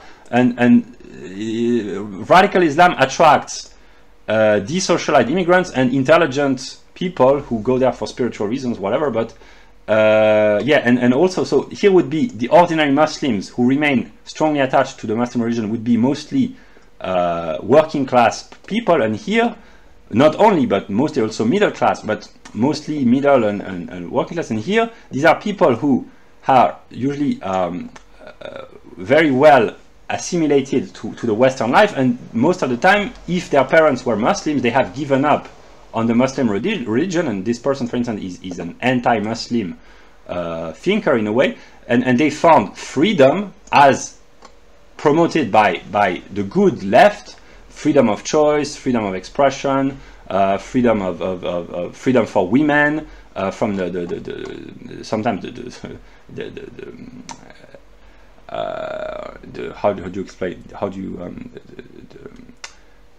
the dominating aspect of Muslim patriarchy in some Northern African or African countries. So these people, I think they love the West, and they are attached to Western values, but because the system is trying to dismantle the West, these people, they kind of contradict the system, because they are descendants of immigrants who become attached to Western civilization. So they are in the subconscious of some of these people. They are considered to be traitors. They probably think in these spheres, you are traitors. You are not supposed to join them, or whatever. So these people, they are in a difficult position psychologically, because they are considered. Maybe some of them, some of the desocialized consider them as traitors. Some of radical Muslims consider them as traitors. Anti-colonialists, they consider them as traitors. And even the left, here it's a common feature in every Western country, modern Western country, namely the leftists, they claim to be anti-racist and to love everyone except whites, basically, but actually they don't, because they don't like non-whites who succeed economically and intellectually. There are factions of the woke left who genuinely despises non-whites who succeed, because if the non-whites become independent, they become independent from the woke ideology, which is a way of manipulating immigrants and the white working class as well, and to gain social status and domination in the political game. So I know that in America or Canada there are liberal Democrats, white liberals, who despise Asians because Asians are proportionately successful. Not all of them, but there's a significant proportion of Northeast Asians who are successful in Canada or America or any Western countries, and it ruins the narrative of saying that immigrants are desocialized sometimes because they are oppressed by the patriarchy or the racist society or whatever. So it ruins the narrative, because it proves empirically that people of all origins can succeed in a system if the rules are not completely rigged. So it ruins the narrative, which consists in saying that the system is racist against non-whites, systemic racism. We do not have the expression systemic racism in France except in the woke circles, but these people, they are the French equivalent of the successful blacks, successful Hispanics, and successful Asians of the US. Namely, they ruin the narrative of the white leftists because they succeed, and then the white leftists say, God damn it, our manipulation and our scheming is being ruined. Sometimes the white race is genuinely comical, because here in the anti-racist woke left there are only whites. It's a typically white ideology. In the cosmopolitan elites there are people of various ethnicities, mostly white, but also you know who's, as they call this. And here in the woke there are only, this is a typically left white ideology. So yeah, these non-whites, they annoy, and this is not a joke about Hanoi, the city in Vietnam, because there are successful Vietnamese here, so it's not Hanoi as the city in Vietnam, but they annoy, like annoying the white leftists, basically, because they become independent from the intellectual dominance of the left. And I know that it's very frustrating for whites in America as well when blacks become successful, because successful blacks in America, they say, oh no, I don't want to vote for the Democrats, either I don't want to vote because I know that the political system is corrupt, or I vote for Republicans because they promote sounder economic policies, not always but most of the time. And it's very annoying for a white leftist to see that blacks and Hispanics become independent. So these people, in a way, they are in a very difficult situation, because the entire system is against them because they are successful, basically. Yeah, and here you have, outside of the system on the internet, you have sovereignty, advocates of sovereignty, so they are in league, more or less, with these people in a way. You have the leftists, so here they are conservative leftists, but they are... They cannot be easily classified. They are Gaullist from General de Gaulle, namely they are a unity of left and right. That's why they are very intelligent. I'm not sure that he belongs here, but I didn't know where to classify. But the Aristotelian circle, the Cercle Aristote and Pierre-Yves Rougeron, they are very intelligent because they try to balance the political conflict. So they are modern representative of de Gaulle ideology. Namely, de Gaulle was a right-winger, but with a leftist heart, in a way. He had a right-wing mindset with a leftist heart, and that's why he was a great statesman. Maybe the last great statesman that France had. And these people are faithful to de Gaulle. So yeah, all the people, I will just illustrate to make things intelligible. The classification on the right. For these people, the hero of the Second World War is de Gaulle. For these people, it is Pétain, who was the ruler of the French state, which was a state under partly a Nazi dominated France. So it was it was partly independent, but it aligned itself with Nazi Germany. It had been defeated. It tried to restore a traditionalist order, but there was the Nazi occupation of a part of France. There was the pressure from the resistance, from the Allies, so it was difficult. So the hero of the Second World War for the reactionary Catholics, most of them, is Philippe Pétain. For them, it's de Gaulle, and Pétain is kind of the evil figure in French political life. It's even worse than Hitler.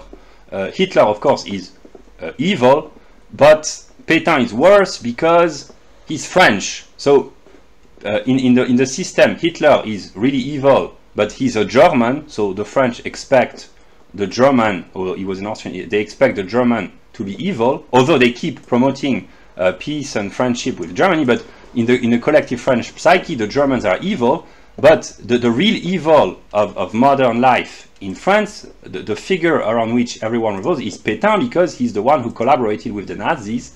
So he's the associate of Hitler, which is even worse than being Hitler in a way, from the French perspective. So for some of the reactionary Catholics, the hero of the Second World War is Pétain, and for the far right fringes of the far right, the hero is Hitler. So by classifying who is the hero of the Second World War, you understand the political affiliation of the person. And on the left, officially the hero here is de Gaulle. Here it's de Gaulle as well, and here in the fringes of there are people who say maybe it was Stalin, basically. Or here the hero is Roosevelt, Churchill, de Gaulle.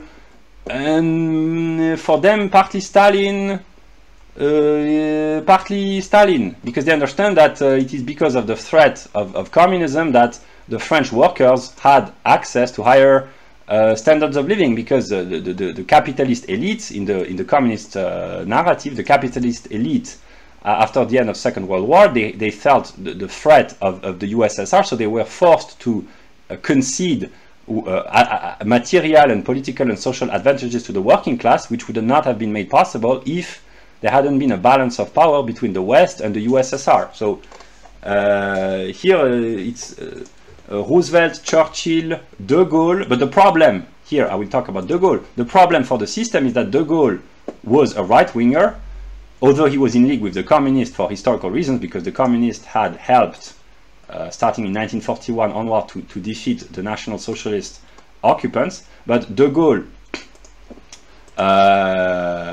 he was a man of the 19th century. He was born in the 19th century, and he still had, he's kind of, in the sense, he's kind of Churchill in the sense that he's the official hero, but he has some embarrassing aspects within the context of modernity. Namely, de Gaulle is famous for having said that France is first and foremost a white country of a white race country of Christian religion and Greek and Roman culture. So he defined France as anthropologically white, culturally Greek and Latin, and religiously Christian, which is a problem for the cosmopolitan elites. That's why de Gaulle has become an embarrassment for the people who want to integrate the system, because to try to just to remind the people that France up until the 1960s was a white Christian Greco-Roman country is a problem for the system. That's why de Gaulle has become an ambiguous figure, simply because he just said what had been true for thousands of years, namely that France had been white for thousands of years, had been Catholic since the 5th century, and Greek and Roman since Roman since Julius Caesar in the 1st century BCE, and Greek even further in time with the Greek merchants of the south of France. So yeah, that's why he's an ambiguous figure, although he's the official hero. So yeah, I will just make a pause. Okay, so I just took a 2 minutes pause. I continue. I just would like to say that I already said this at the beginning of the video, but now I will use this small pause to remind us that what I say about the French intellectual and spiritual life, contemporary and historical, but I haven't spent much time classifying the historical figures. I did this in a few minutes, a few dozens of minutes. I didn't. It's not a scholarly lecture because there are many, of course, there are many historical figures missing, many inventors. I just had classified them from a few books or a few dictionaries that I picked, but it's not rigorous and serious. It has to be changed. It's not. It's not. It's just. That's what I said in some of my previous video. I will not try to be a perfect scholar. I will share step by step all my documents, even though they are unfinished. But what I want to say is that I speak as an empirical Frenchman in terms of culture, upbringing, and geographical location, but I rely upon, I mean, I don't expect, but I guess that people who will watch this video eventually, whatever their country is, first, mostly Western people, because the classification, the categories are only intelligible within the context of modern Western world. But actually, it's true for every country which has a set of institutions and a flourishing intellectual life that oppositions can be classified. And what I want to say is that the viewers which are not empirically French, they have to abstract. Here I will make a small pause and show my diagram again. Okay, this is the diagram that I showed earlier, but I just remind in case it's not clear that here I speak as a singular country with the particularity of being a European country, a Western country, a socialist country, and many other particularities, but what I say can help enlighten most inhabitants of other European countries, and by European countries I mean countries which have been historically populated by Europeans. It's not a complete list here neither, but historical European countries and Western countries as well, while knowing that there are particularities in common, and those who are peculiar or particular or specific. These are various terminology, various words to express the same logical determination. Namely, there are particulars which are universal to all particulars of the same particularity. I hope that you follow me. And there are particulars which are particular to France, and therefore they are singular.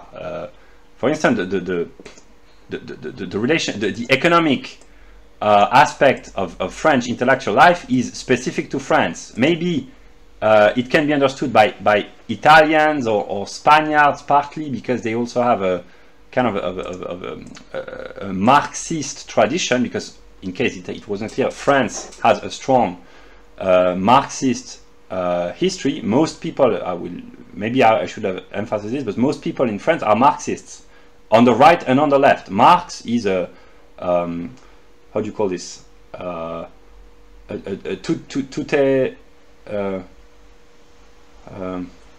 Figure tutélaire. I don't know how you call this. A prominent figure in the intellectual life. Whether you are a right-winger or a left-winger, all the shades of leftism and of right-wing, you have to be a Marxist at some moment if you want to be serious in the French intellectual climate, which makes French a particular country in the sense it's very different from the US. The right-wing, the conservative in France, they are Marxists, basically. They reason in terms of class struggle. It's way too simple to reduce Marx to class struggle, but they have the categories of Marxism, whether consciously or unconsciously, implemented in their mind because of the historical Geist of the country, the educational system, the history, the traditions, etc., etc., the life of the working class throughout the past couple of centuries in France, the peasant revolts even before modernity in the Middle Ages, etc. There is a strong tradition of popular uprising against the bourgeois or aristocratic decadent elites. So in this sense, French is specific, namely it has a particularity of its own that maybe it shares partly with Italians and Spaniards, who also have a strong influence by Marxism, and also every European country has been influenced over the past 150 years by Marxism. But it could be compared with Italy, but then Italy is different on so many other determinations that to compare France and Italy under certain Bestimmtheiten, it's relevant, and to others it's not, in the sense that the Italians, they do not have the same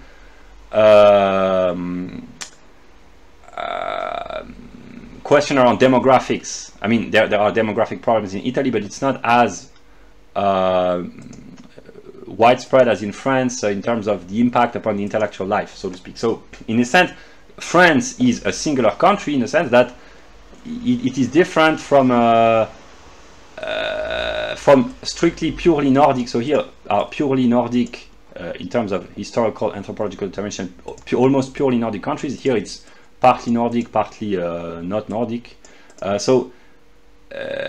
Yeah, France has specificities, which means particularity, in common with Western countries, European countries, socialist countries, French-speaking countries, etc., etc. And then, like I said, empirically, I'm a Frenchman, and I cannot think like a native American, not a native Indian, anthropologically, a native cultural American, or a native cultural Englishman, or a native cultural Vietnamese. But I speak here in English, which is the universal language of mankind, for better and for worse. But right now, I can, at this moment in time, when I'm recording this video, I can only understand, given my current state of knowledge, mostly Western countries and European countries, because the limitation of language. Because I can only speak French, English, and partly German on an empirical level. But anyway, so the other particulars watching this video eventually will have to abstract, and to abstract from the singular case of France that which only belongs to the singular country of France, and to see the particularities which can be applied to other countries, and to use their knowledge of the singular determinations of their, let us say it is France, it is Canada, or it is France, it is Sweden. The singulars mutually exclude one another, in the sense that the determinations of France are unique to France, so are those of Canada, Sweden, the US, Germany, whatever, but they share certain particularities in common. France and Sweden are Western countries. France and Canada, they have a native speaking French population. France and the US, they had an important revolution in the 18th century. France and England, oy vey, don't start with English. There's a long story of reciprocal friendship, manly friendship, one might say, between the French and the English. But I don't identify as a Frenchman, I identify as a German. So, but there's also a long history of struggle between the French, the English, the German. Well, go back to the commentary. Okay, so I continue my commentary. So I spoke broadly about the broad outlines of what I call the scarecrow right, namely the right who is there to threaten the ordinary people, but they are nonetheless, these people, they appear within the system in order to threaten or to scare the population, basically. But they are part of the system in a way, more or less. So here you have the example of a philosopher, an anti-Hegelian philosopher. But if you are anti-Hegelian, you are confirming Hegel, basically.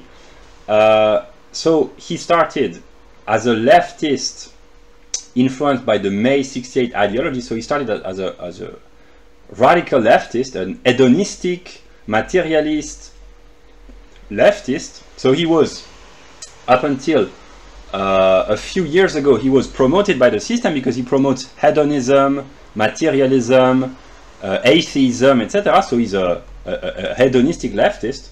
But he's also, here his personal story, which he wrote in his bio, is interesting because he's kind of with these people. I mean, he began as a hedonistic, materialist, atheist leftist, but he has an aspect of reactionary socialist in him, and he comes from a poor, working class, native French family, and he has some sort of a loyalty unconscious to his father and to the country of his childhood. I think he probably born in the 1950s or 60s, I don't know. And this is a typical phenomenon which can be witnessed throughout the Western world, namely these old white men who have been either leftist or moderate right-wingers throughout their life, and they are starting to see that the world of their youth, which was almost entirely white, I think like someone like Charles Murray. Charles Murray cannot be compared with Michel Onfray, because Charles Murray would be in the context of France, Charles Murray would be a far-right bourgeoisie. So Charles Murray, who is a respectable, moderate libertarian in America, would be a far-right extremist in France. That's just to explain, to illustrate. But he has the story of Charles Murray, the political scientist who wrote the bell curve in the US.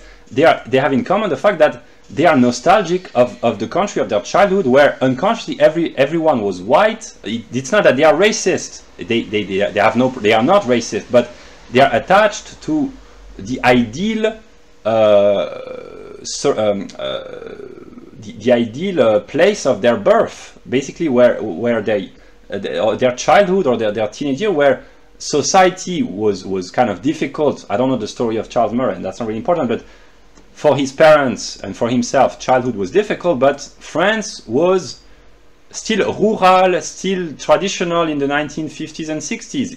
It had not yet embarked upon modernity, whereas the Americas had in the 1920s. France, it was a little later. So he's nostalgic of the country in which he grew up, and he sees that it is becoming under the threat of becoming extinct, that the France of his younger years will disappear if nothing is done. That's why he switched from far left hedonism to reactionary, conservative socialism in a way. So he's still a leftist, but his loyalty to stability in a way has moved him towards the right in a way. Yeah.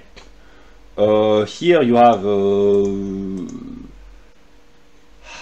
conservatives who dare talk about civilizational issues. They do not talk about ethnicity, but they talk about civilization and culture.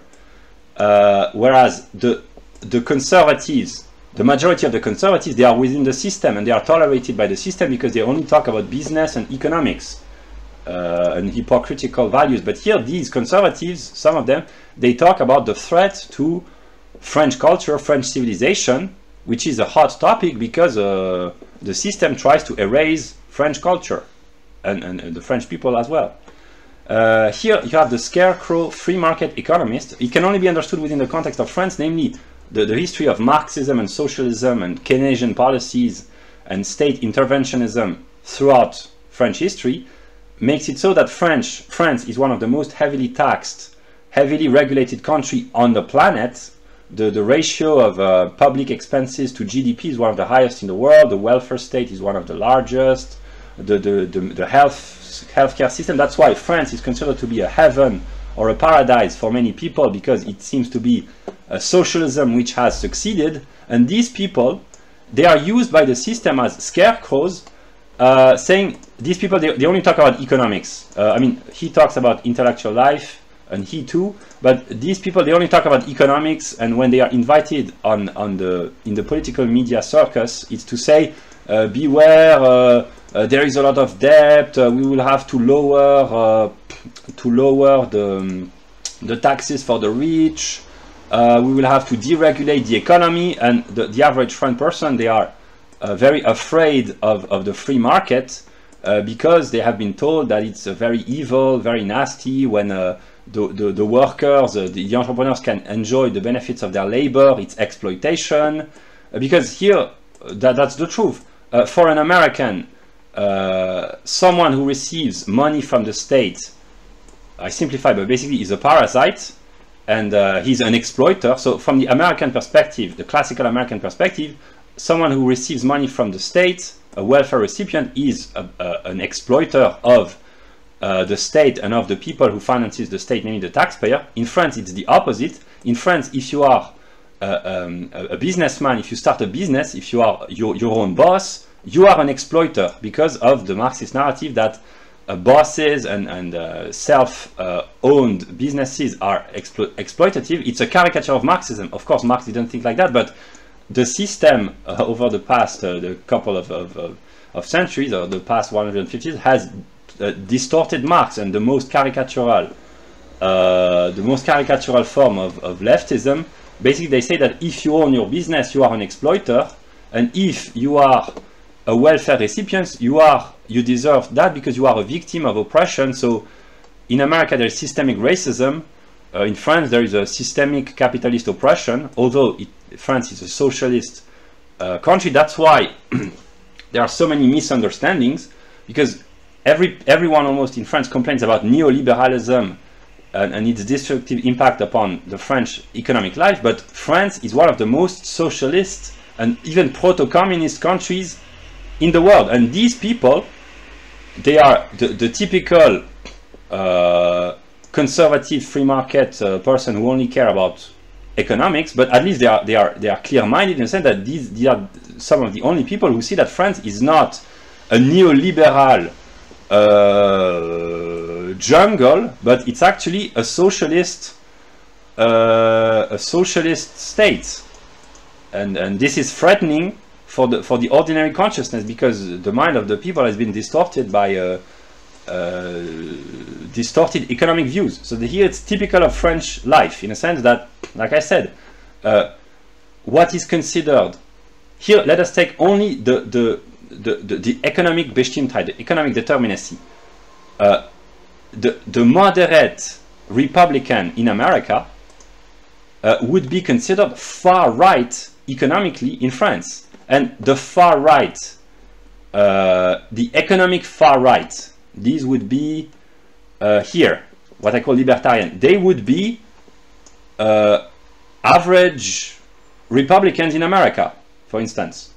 So there's here a strong difference between France and America, and it can be extended to continental Europe and Anglo-Saxon countries, namely that continental Europe, Germany, France, Italy, and even Belgium, the Netherlands, have a strong tradition of unions and workers' unions, whereas in America it's really a self-made man, American dream, etc., etc. Yeah, so here's one of the specificities of France, namely the idea that in one of the most socialist, proto-communist countries on earth, everyone believes that the French are a neoliberal jungle, basically. No, the state controls every aspect of the economic life, almost. Yeah. And here, for example, someone like Philippe Nemo, I wrote, he has become too smart to be tolerated by the system. So the system tolerates a left-wing opposition and a right-wing opposition, which is used as a scarecrow to frighten the people. But Philippe Nemo, he's what could be called a classical liberal, which means actually kind of a moderate libertarian. He could be classified here as well, but he's very intelligent. So he has become too smart for the system. So a few years ago, he was still invited in the media to talk about reducing taxes, deregulating, etc. But he's also an intellectual, and he's not just an economist. He has a philosophical background, and he's actually very smart. He's inspired by Hayek and Mises. And someone who has read Hayek and Mises within the context of French life is kind of a nuisance or even a threat because he's too clear-minded. That's why he's been excluded. And here, someday I know you will probably hear this in French or in English. You will find this very comical. He has become too smart, so he has been excluded from the system. You are too intelligent. You are revealing too much truth. Get out of here. I laugh now, but that's the truth. There are people who...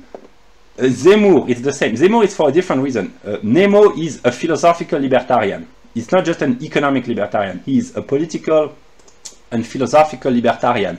Within the context of France, namely, you have to make compromises, so he's not an American libertarian, but he's as libertarian as you can get within the context of one of the most socialist countries on earth. And here you have someone like Zemmour.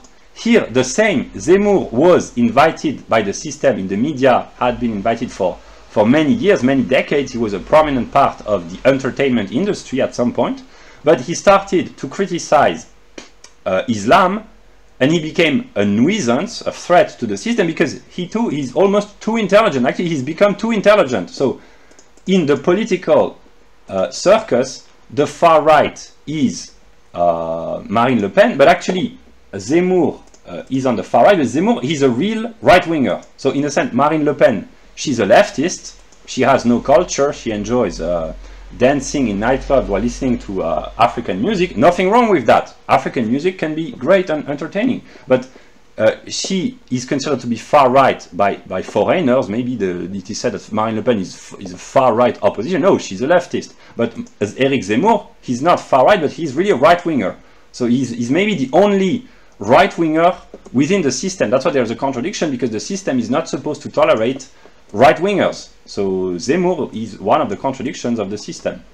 But in a case it hasn't been clear, the system is filled with contradictions at all levels. But I just show systematically, it's not very rigorous, but I show all the contradictions of the system. So here you have the scarecrow Islamophobes. Here is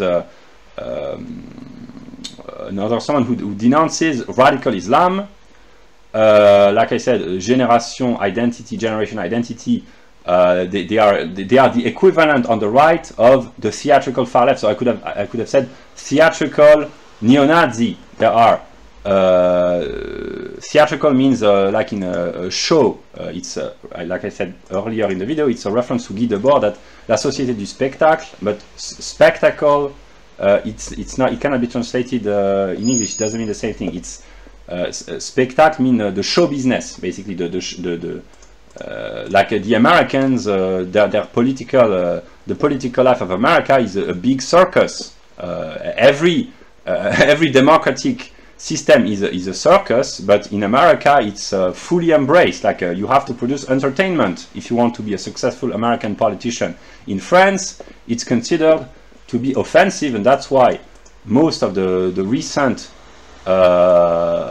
French politicians have been dull and boring, because you are supposed to have a certain sense of restraint if you are a French politician. In America, if you want to be a successful politician, you have to be larger than life, to be over the top. Reagan, even JFK in a way, and Trump, of course, etc. So yeah. So what was it? Yeah. So generation identity is the counterpart of the circus far left. You have the circus far right and the circus far left, and they complement one another in a way. Yeah.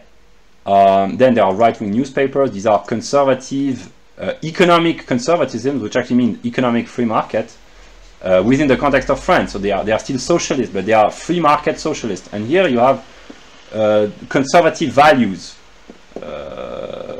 in a way. Yeah.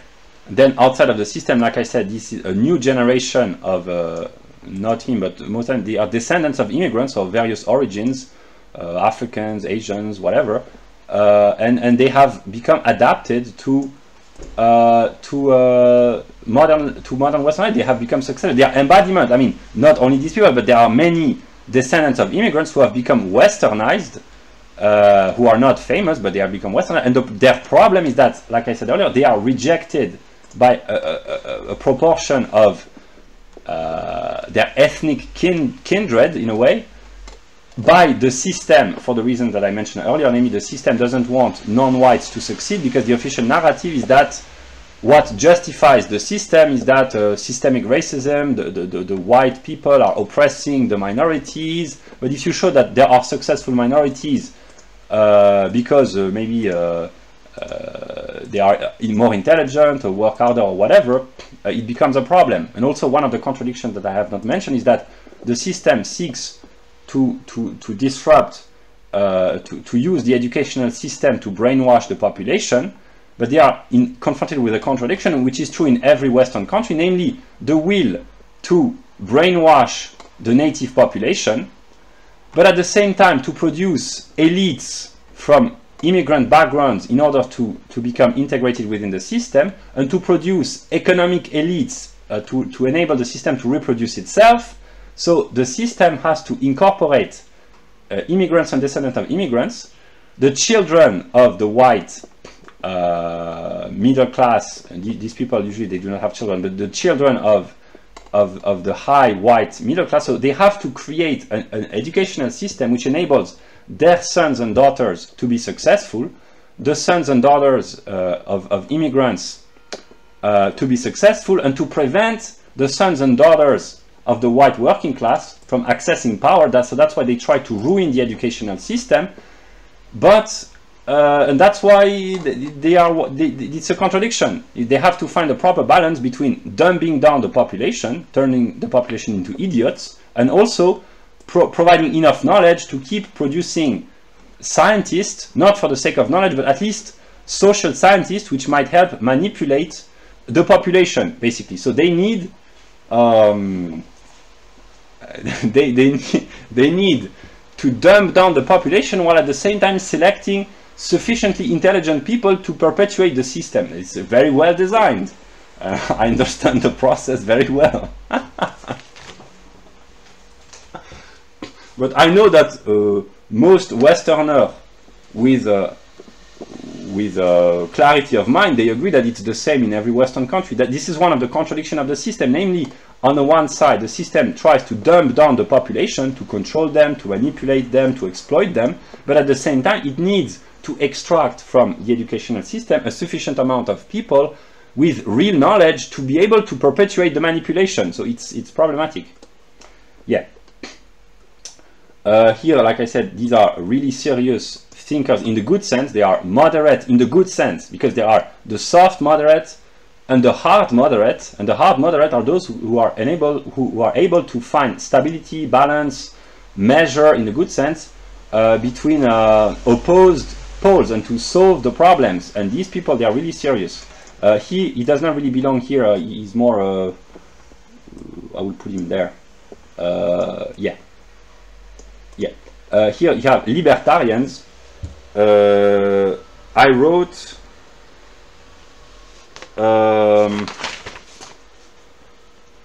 what I wrote. Yeah, I know what I wrote, but I just want to. Yeah, the libertarians, they are some sort of autists. They are autistic people because they understand everything from an economic standpoint, but they are completely isolated because no one cares about libertarians in France. So this is autistic intelligence. Very intelligent people, but no one listens to them because the French are not culturally libertarian. So these people, they are kind of lost souls. They are not anthropologically Anglo-Saxon, but their mind is Anglo-Saxon, which means partly Jewish, partly English, partly American. Namely Mises, Rothbard, Ayn Rand, Hayek, Jean-Baptiste Say, and Frédéric Bastiat. I know they were Frenchmen, but the kind of readings that the Mises Institutes make, or Friedman. So they are American libertarians lost in a socialist country.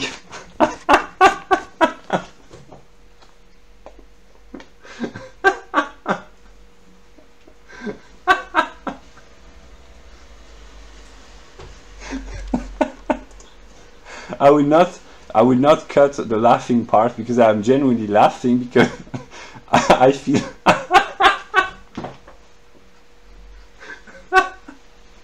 I feel compassion for these people because they are simply too smart.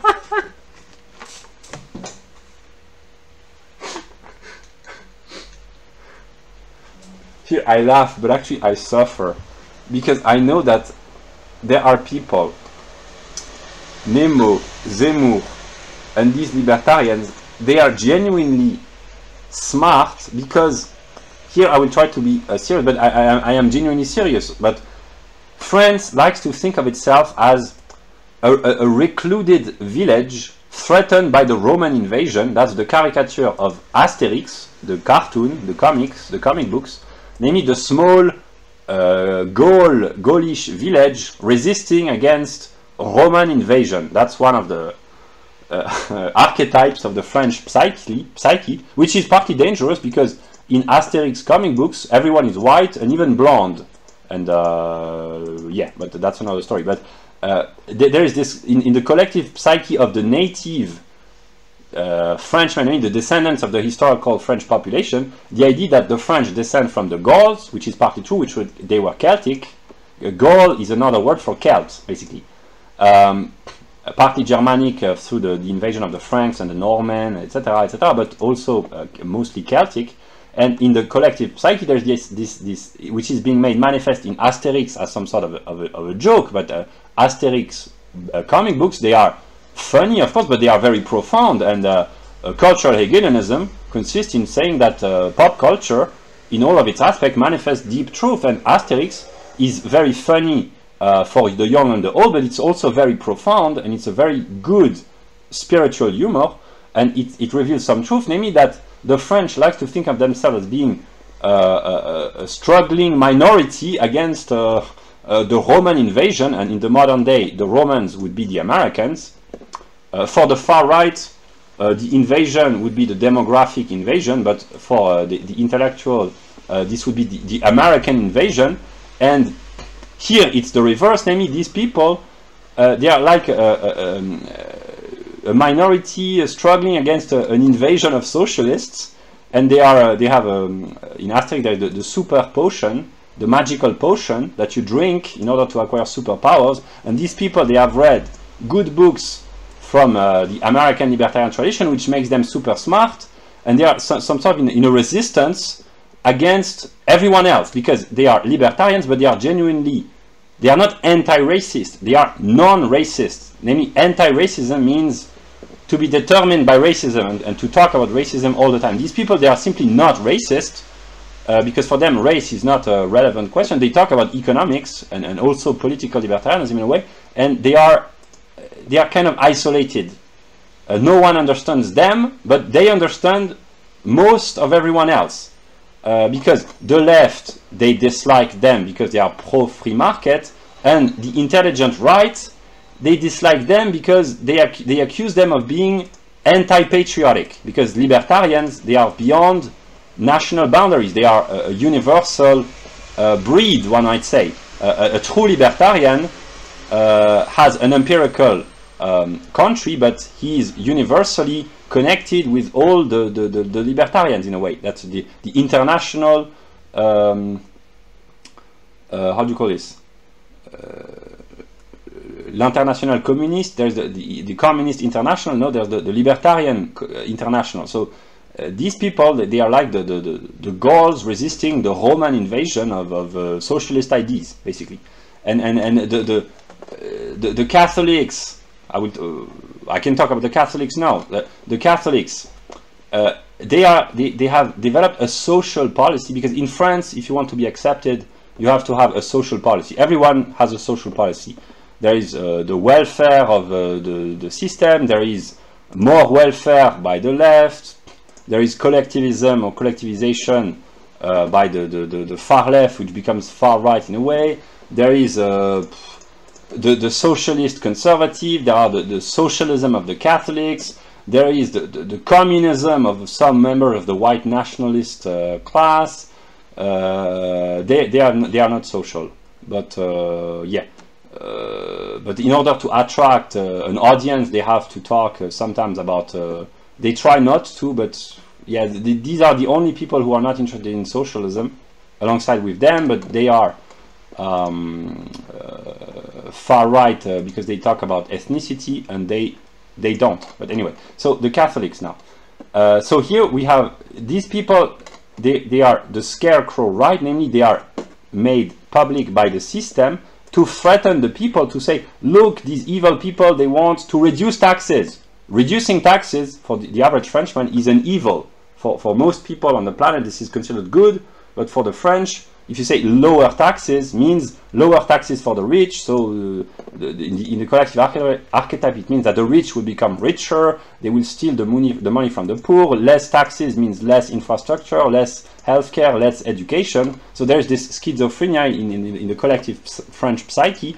Most people complain about the educational system, but if someone said, let us privatize the educational system by reducing, let us reduce taxes, which means there will be less investment in the educational system, and the educational system will become more privatized, then people would complain, because they would complain about the risk of bringing inequalities.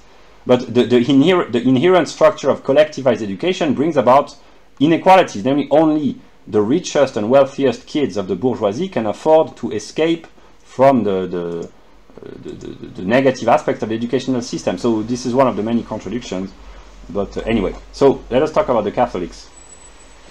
Here you have old school Catholics, namely people who have remained Catholics throughout the past decade, because the death of Catholicism, symbolically, it's in the 1960s.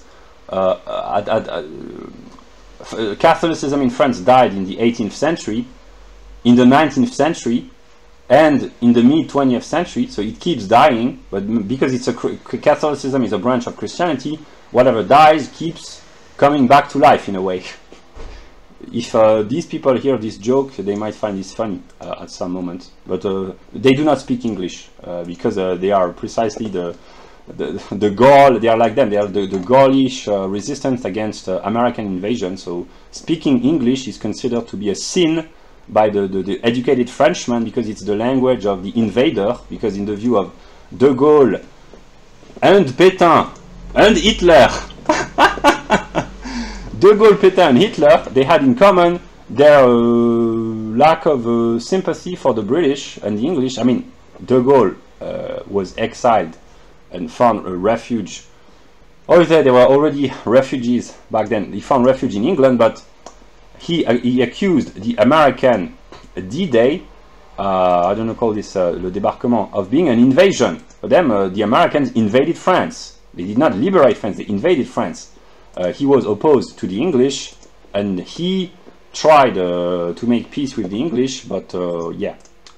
So yeah, these people, they consider that American culture is decadent and it's negative, whatever, but so here you have people who have remained Catholics throughout the second half of the 20th century, even though Catholicism had died. And so here you have the Islamophobic theatrical far left, like Charlie Hebdo, who have kept for decades criticizing the Catholic Church. But here's a left-wing sociologist, Mr. Todd, who uses the expression zombie Catholics. Namely, it's an expression to talk about left-wing Catholics, which are bourgeois white people who are vaguely Catholics, and in his view they are zombies because well, they are not really religious, they are not really yeah, they are kind of brain dead in his view, whatever. But here we have real reactionary Catholics. So in the view of these people, if you are a Catholic, you have to be a traditionalist. So most Catholics in France, in quantitative determination of number, they are not in the cosmopolitan elite, but they are the people would be here. If you have to divide the people, you have the people in the middle, the people, the right-wing people, and the left-wing people.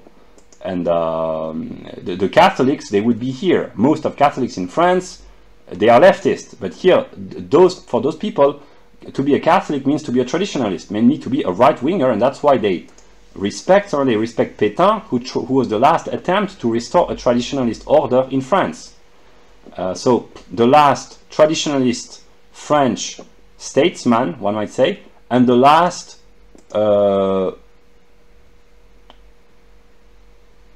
strong statesman. He was a right-winger. He was a right-winger as well, but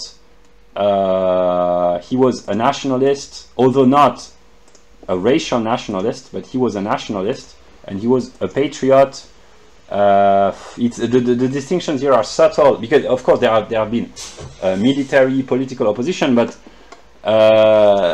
it's difficult to classify de Gaulle because he's a, I will not talk about de Gaulle, but he's a kind of a right-wing conservative, but not a reactionary in a way. He is a conservative, right-wing, not a soft conservative, a hard conservative, but not hard to the point of being reactionary in the negative sense, one might say. So here you have old school Catholics. I'm not sure that he's a Catholic, but these are some sort of brilliant intellectuals who are here militant Catholics, intellectuals who are secondarily Catholics, pop culture, modern, over-the-top Catholic. He would be kind of an alt-light figure if he was in the Anglo-Saxon sphere. if he spoke English, he would be in the alt-right. It's kind of some sort of a, I wouldn't say Milo Yiannopoulos because they are so different on many levels, but it's kind of a, I do not compare him to Milo Yiannopoulos. It's a sense that he's just a character. He's larger than life. He knows how to talk, basically. But of course, his political views are completely different. But it's just, I took one example, but it's larger than life, as we call this, the character. And here it's modern.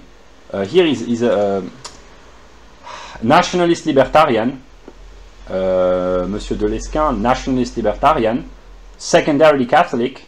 Here the distinction is substance and accidents, essence inessential, but Hegel would say they are united. But for these people, Catholicism is really the most important defining identity. For these people as well, for him it would be nationalism, libertarianism, and partly Catholicism. So these two people, they are a new they represent a new generation of Catholics who have developed on the internet, and he as well. But he is the most, he's the Adrien Abozit is the revival of French Catholicism. He's really a reactionary Catholics. And I talked earlier about the fall, the Christian myth of the fall. For these people, it's a neoliberalism, a Maastricht Treaty, the betrayal of Sarkozy, etc. For these people, the fall, the same thing. It's neoliberalism. For him, the fall is when France ceased to try to assimilate immigrants and adopted multiculturalism, although officially France is not multicultural, but for him his struggle is a struggle against multiculturalism in the name of assimilation. Namely, immigrants should assimilate culturally completely to France. That's why Zemmour is an ambiguous figure, because he's Jewish, but he's really a right-wing. He's really right-wing. Like he doesn't talk about ethnicity or race because he himself is not white, but actually he does, and he defends the white heterosexual males, and this is one of the tragicomical. It's kind of comical, but it's also part of tragic. Namely, that he was for a very long amount of years, he was one of the only voices within the system, within the media, of really right-wing ideas. But he was not considered to be dangerous because he was, and still is, Jewish. But actually, that's kind of a very speculative trick. Namely, he's Jewish. His origin is Jewish, but he's not a manipulator. He's really a French nationalist in a way. Culturally he's completely French, and if he was not Jewish, he would not have been allowed to express himself in the media for so many years. Namely, he's a non-white who advocates right-wing white ideas, basically. That's why he's a hero to many right-wing whites, but also he's annoying for the far-right bourgeoisie and for the party, the neo-Nazi, because they accuse him of being Jewish. But the courage of Mr. Zemmour cannot be doubted, and his intelligence neither. So these people, when they criticize him, they are kind of resentful. I do not say that all of them do, but some of them criticize Zemmour because he's of Jewish origin. But these people are not allowed to express their ideas in the public sphere because they are white, and he has been and was allowed, but he no longer is because he's not white. So that's why anti-Semitism is not consistent, because here we have an example of a Jewish Frenchman who has defended and advocated the ethnic interests of the white population, and he has been the only vector of right-wing ideas throughout many years. But anyway, so another, in case it's not clear, but probably I will have clarify this. There are constant conflicts within these spheres at all levels, namely because the particular, what is most identical is most different, and what is most different is most identical. It's a conceptual speculative unity, namely these people, classical reactionary Catholics, they do not care about the struggles. They do not care about the struggles between the Marxists, because the Marxists are so different from them that, from this perspective, all Marxists are identical because they are different. But there are bitter conflicts within the far-right fringes. It happens in every country. It's a universal political truth, probably. The closer you get, the more bitter the struggle, because what is most identical is most different. Namely, these people, they keep arguing with one another bitterly, sometimes over insignificant details, but which become significant because of logical determination. That's why what is most identical is most different, and what is most different is most identical. That's logical, speculative logic. This is why Hegel's philosophy enables to understand politics, and yeah. So these are new generation Catholics which spread Catholic values, and we find this in the even American and Canadian world. Robin Riley and what's his name? Michael Jones, but Robin Riley, she's a Catholic. I think she's Canadian. Maybe she will hear about Mr. Abozit. They are the revival of the Catholic spirit in modernity, thanks to the spread of the internet. Yeah. Here you have these people, old right-wing pagans. Namely, it's a distinction of generation. So the distinction between these people and these people in the sphere of Catholicism is the same here in the sphere of paganism. You have old-fashioned paganism who have remained faithful to paganism before the advent of the internet, and the modern view of paganism. And of course, these people are more spiritual because they have had access to more information. But these people have been pagans during decades in which being a pagan was completely anonymous, and now they are becoming more widespread, and their works are becoming widespread in the Anglo-Saxon world as well. Caroline Emmerich has heard about Claude Lecouteux, not Claude Lecoteau. If someday, somehow, Caroline watches this, Caroline, your pronunciation of Lecoteau is terrible. It's Lecouteux, not Lecoteau, but whatever. Yeah. Yeah, the Marie Cachet, etc. So these people are really spiritual. Yeah, so this is the young, I mean, they are in their 30s, but they have grown up with the internet. The young revival of paganism, and here the young, the same, they are in their 30s, the young revival of Catholicism. So the Catholics, they disagree with the pagans on many topics, but at the same time they agree on many other topics, because both are opposed to the scarecrow right, to the far right for various reasons. Because for these people are not respectable because they talk about race, and these people, they are too soft. These people, they accuse consciously or unconsciously the far right of bringing the reputation of paganism into disrepute because of their Nazi fantasies. And for these people, for the pagans, these people, they are all part of the system. The Catholics have been the historical oppressors of paganism. So there are conflicts everywhere. And I know it's true of every Western country, and maybe every country where there is a relative amount of freedom, the bitter struggle, the political struggle. And that's why you understand why the libertarians, they are just tired of all this nonsense sometimes, and they just want to abolish politics. Because the ideal of libertarianism, as well as the ideal of Marxism, is to abolish politics. Because politics can be very exhausting. Yeah. So here you have the pagans, and these two are probably the most spiritual, some of the most spiritual people in France. Here you have conspiracy theorists. He's a Catholic, he's a conspiracy theorist, and she deals with the banking system. So they are very clear-minded about what has been happening, but none of them mentions the question of ethnicity, so they kind of miss an aspect of the question.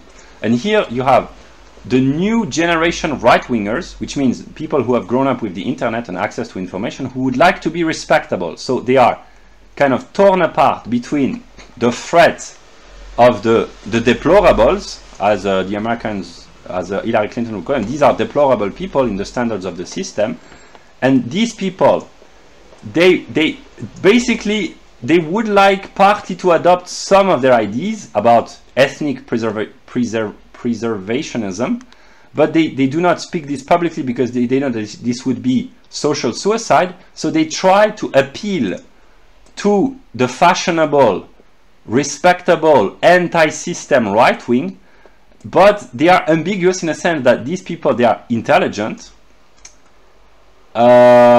He's a real, how do you call this?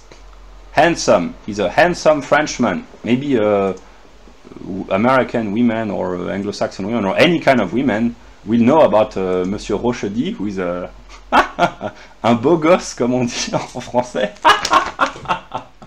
A handsome. The women would say he's very hot, and he's a very educated Frenchman, right-winger. He talks about Nietzsche. He's a seducer. He might be dangerous, but at least he's seducing, at least for women, I think. Yeah.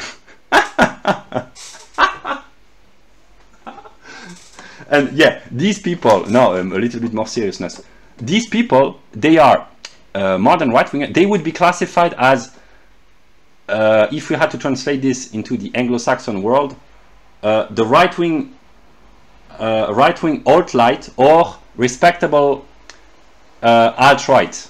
I mean, not because they are less radical than the alt-right, but these would be, if it had to be translated into categories of Anglo-Saxon life. I mean, I talk to everyone, but at this moment I speak in English to try to communicate eventually with people of Anglo-Saxon countries, but eventually it's universal. But what I mean is that in the Anglo-Saxon world, which is actually the world at large, but the categories of alt-right, these people would be the right-wing alt-right, in the sense that they do not openly talk about ethnicity, but it's on their mind, basically. They are hidden white nationalists, one might say, but they want to be respectable, so they do not talk about ethnicity, race, anthropology. They try to talk about the question without mentioning it too much, so they are in a difficult position. And they know that if they started to talk about the Great Replacement, etc., or the JQ, they would be excluded from a respectable conversation. So yeah, that's why they try to rehabilitate right-wing values in politics and morality, but without falling into the trap of white nationalism, basically. So that's why some of them try to resuscitate fascism, because Nazism is morally bankrupt, but fascism is not as bad in the collective psyche as Nazism. Nietzschean politics, libertarianism. So this is a wannabe white nationalist modern right without mentioning white nationalism, basically. And that's a problem that many right-wingers in the Western world suffer from. Yeah, and here are some intelligent people that I don't know really how to classify. So they are simply intelligent. I'm not even sure that he's a right-winger, but he seems to be smart, so yeah. And now we have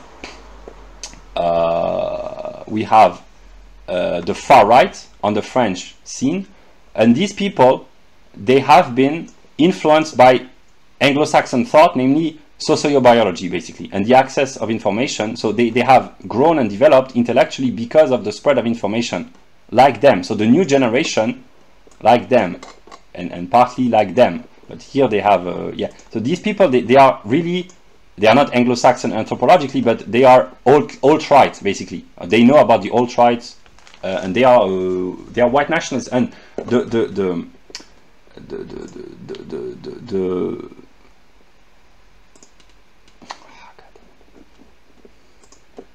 yeah, what I want to say is that the irony is that the people on the left who go on the far left of the system, they become far right because they defend the interests of the working class, but because the working class is still predominantly white, indirectly they defend the interest of whites, not because they are white, but because they are working class or middle class. So the far left of the system becomes de facto far right, and the reverse is also true. And this is, I'm sure it's universal, or at least it's widespread in Western countries. Here, the far right of the right-wing opposition, they are not far left, but actually they are, because from a sociological background, these people, they come from working class families, most of them, and they advocate ideas which benefit consciously or unconsciously the white working class. So they try to appeal to the white working class. So this is what Americans would call white trash, basically. Not all of them is intelligent, but most of these people, or the people who are attracted by their ideas, they are what Americans call white trash, namely white working class nationalists. So on the far left, you have right-wingers, and on the far right, you have left-wingers, in the sense that these people, they are opposed to communism as an international doctrine, but actually they are socialist nationalists. They are neo-Nazi, basically. So they are on the far right, but they economically and even culturally, they are kind of leftist. They fight for the people. That's what they think. And here you have a divide which is economic and sociological. Here you have white trash in American language. That's kind of the way that white people insult one another. White people are not allowed to insult blacks using the N-word in the American life, but black people can insult one another, and the same goes for whites. Namely, white are allowed to insult one another, to say to a white person, if you're white, you are a white trash, it's okay. Because that's the same logic. What is most identical is most different. What is most different is most identical. You respect people who are different from you, and you insult those who are close to you because you feel that they are a part of you, basically. So that's why white working class nationalists, it's the kind of people that are attracted by far right ideologies in the entire Western world. In America, this would be James Mason, Pierce, etc., etc. And here you have the class divide. You have the far right bourgeoisie. So these people, they come from the working class, so they talk openly about the problems that they envision. And these people, they try to be respectable, like them. So they try to be respected by the intellectual and sociological elite. So they do not really talk about race. They talk only about race, but without talking about it too much. The Great Replacement, Mr. Camus, he does not really talk about race. He does talk without talking. That's why it's very Hegelian. These people, the far-right bourgeoisie, they want, some of them, to enjoy the benefits, the material prosperity of being within the system. And some of them have been working for the system for decades, for their entire career. And now that they are out of the system because of retirement, they are allowed to express some of their ideas. So here there is a bitter conflict between the white proletarians and the white bourgeoisie. So the conflict here is bitter, and so is the conflict between Catholics and pagans, between those who want to be respectable and those who don't give a F, as Eminem would say. And these people, for instance, who are, in a sense, the good guys because they bring balance and stability. They keep. I will here illustrate because it's very useful to understand the political life. So these people, I simplify, they are they try to be balanced. They try to accept the realities of modern life, namely that there have been massive demographic changes and cultural changes. They try to negate the negative changes while preserving the changes which, because they belong to reality, they are part of reality. So they try to find a compromise between the new demographics of France and the new culture of France and the new technological, economic, the new determinations of the country, while at the same time remaining not compromising on certain, what they consider good political ideas, namely virtue, civic virtue, collectivism in a good sense. They are not communists, but the idea that in order to have a healthy political life, there has to be a certain amount of collective life. So these are kind of the good guys. They try to solve very difficult problems by being moderate, but they're enemies, because if you are in a political game, you have to find enemies. They criticize the lumpen proletariat, namely the desocialized immigrants, namely the criminals, drug addicts, welfare recipients, etc., etc., which are, they are a tiny minority, but they exist nonetheless, and they are a noisy, a noisy minority. So these people who try to find balance and to be faithful to maybe the best of French politics in the second half of the 20th century, they attack the lumpen proletariat, which is a Marxist category, namely the desocialized immigrants. They attack the most caricatural, which have become sometimes comical aspect of the left, but they want respectability, so they do not attack some of the cosmopolitan elites. So they aim their attacks at the weakest elements of the non-native population from a demographic standpoint, the most caricatural elements of the white leftists, also the non-white nationalists. Also, I could have said, here are non-nationalist whites, and here are non-white nationalists, and they are on the same team, because non-white, non-nationalist white promote nationalism for non-white. That's very Hegelian. That's why they complement one another up to a certain extent, because when they become too nationalist, they are excluded by the system, basically. But yeah, these people who try to be the voice of reason and stability and balance, they attack the lumpen proletariat, the underclass, basically. They attack the caricatures of white leftism, namely white leftist insanity, intellectual, what we call intellectual degeneracy, which is a part of the white psyche. That this is what it's an aspect of the white psyche, namely to become sometimes a little bit crazy. It could be worse, because there are dangerous forms of craziness that we find here sometimes, and there are comical, for lack of a better word. Sometimes the most hysterical liberal leftists, if they are not dangerous, they are just comical. So yeah, so they attack the lumpen proletariat, the eccentricities of white leftists, and they attack the caricature of the system, the intellectual of the system, without talking about ethnical determinations. And also, so they have to attack on the left. They have three enemies on the left: the white leftist insanity, the lumpen proletariat, and it's also partly white leftist insanity, but here it's really insane. Here it's deception in a way. So they attack on three fronts on the left. And on the right, they attack the libertarians in a diplomatic and peaceful manner, because they are not socialist, but they are statist in a way. Not socialist, but statist. So they attack, and that's a very old debate in European classical thought, namely the politics versus commerce. Carl Schmitt versus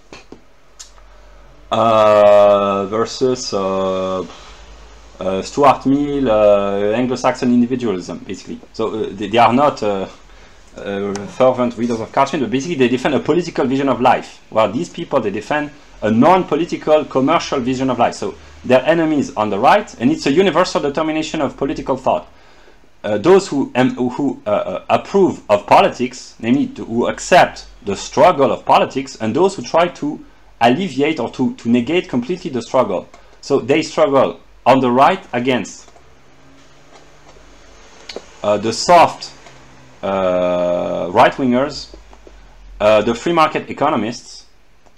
They try to seduce the Catholics, but they struggle viciously against what would be, if there is a lumpen proletariat among the immigrants, there is a lumpen proletariat among the natives, and I'm not talking about these individual people, but the kind of people who are attracted by neo-Nazi, basically, are most often white lumpen proletariat, what in America called white trash. So they struggle viciously, not viciously, bitterly, but sometimes it can be vicious, but bitterly and ferociously sometimes, against the white lumpen proletariat, one might say, and they are more brutal against the white underclass than the non-whites, precisely because of the logic of identity, difference, etc. And also they struggle against the far-right bourgeoisie, which they accuse of being decadent and being promoting class hatred, basically.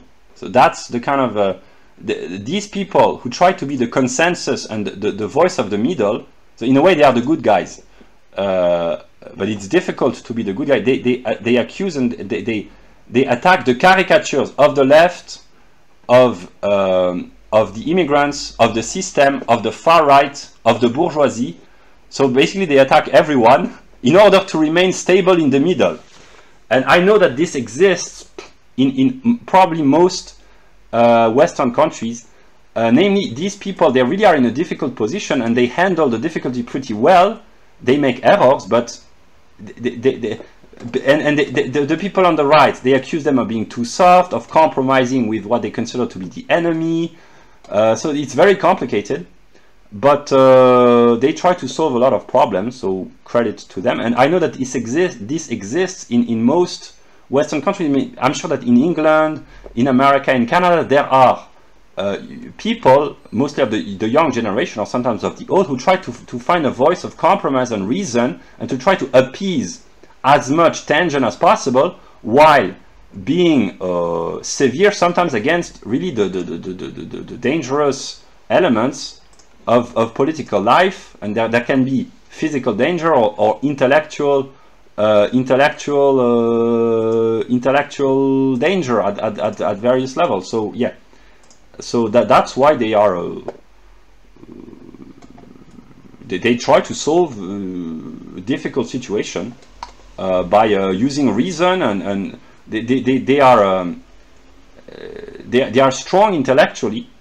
Credit has to be given to them, and I know that this exists in one way or another in every Western country. Namely, the people in the alt-right, I mean, they are not alt-right, but probably in the alt-right there are people who are genuinely trying to solve the problems of how do we incorporate westernized immigrants. They are already incorporated. So how do we preserve the good aspect of Western civilization and in its universality? How do we seduce the immigrants or descendants of immigrants who have not fully assimilated, while convincing them to remain faithful to their native faith or native ways of life, but distanciating themselves from the most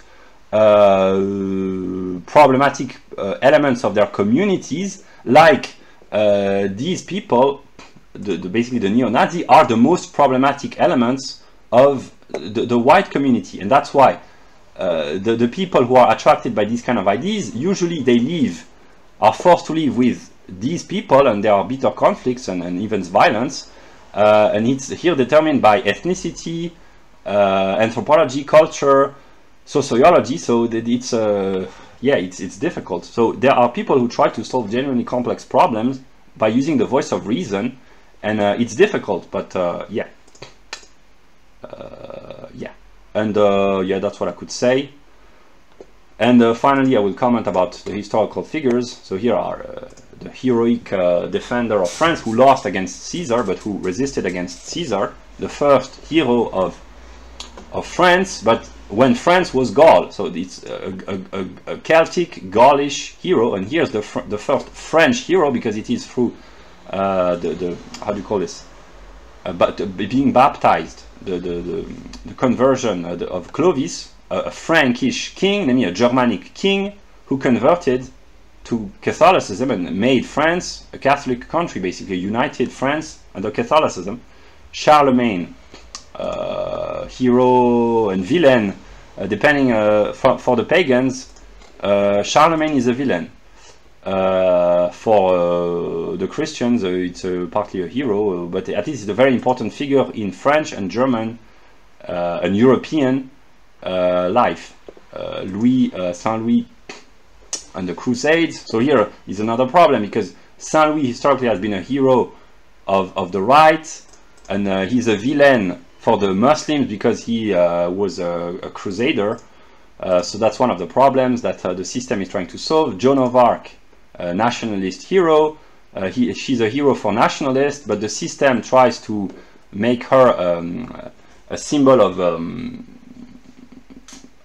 mixed race culture. It happened a few years ago. A non-white lady was used to embody Joan of Arc, which created controversies because Joan of Arc is a symbol of resistance against those, I will not use the word that I would like to use, those English, very annoying, these English sometimes, the resistance against the English. But in the context of modernity, France is not being invaded by the English, but depending where you situate, France is being invaded by globalism, woke ideology, cosmopolitan ideology, being invaded by invaders from this perspective, being invaded by American culture. So the problem is that if you try to take Joan of Arc seriously, you become a real opposition, basically.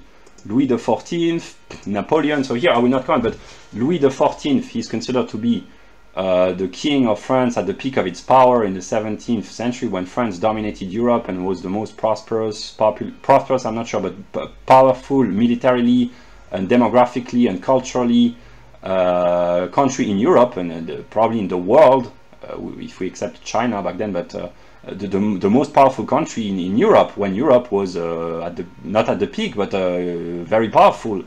The peak of European power probably is in the 19th century, when Europe dominated the whole world, but up until 1914 basically. But he is considered to be not the greatest, because then there are, what does it mean to be great? Does it mean that you bring happiness to the people or greatness to the nation? That's the division, the French division between the left and the right in the classical view, namely a leftist historical figure is someone who brings happiness to the people. A great right-wing figure is someone who brings greatness to the nation.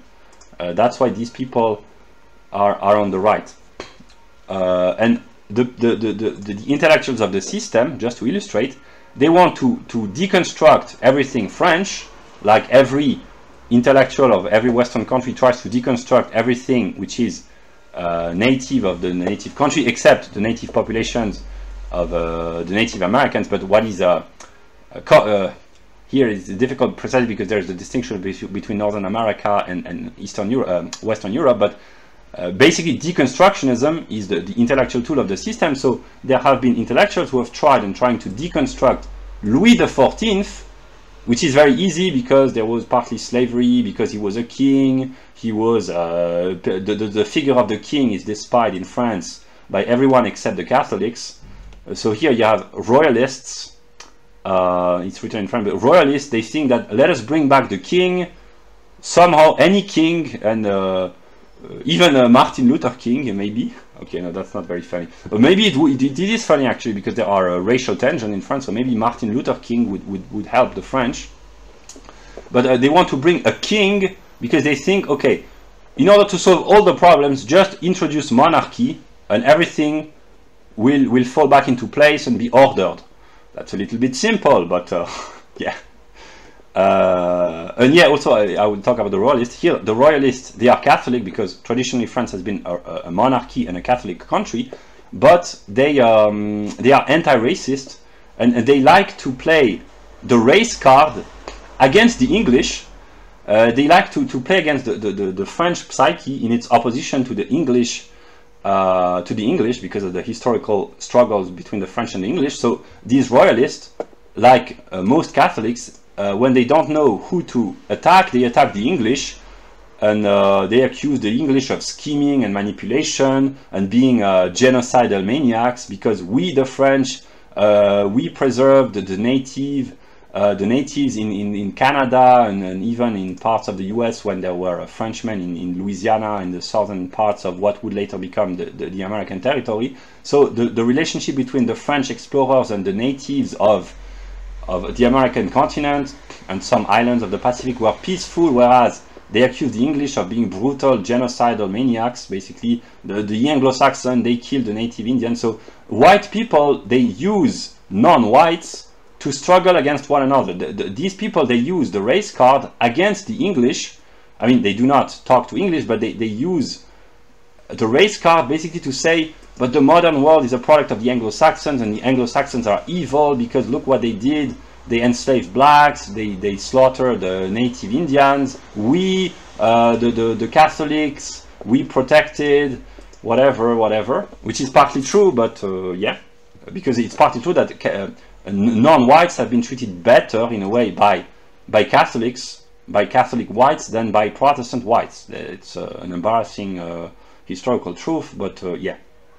So yeah, they play the race card, and they try to resurrect. That's also very Hegelian, very Nietzschean. In order to have a struggle, you have to find an opponent to struggle against. So these people, they are trying to bring back the old feud, the old struggle against the English, because in their views, Pétain was struggling against the English.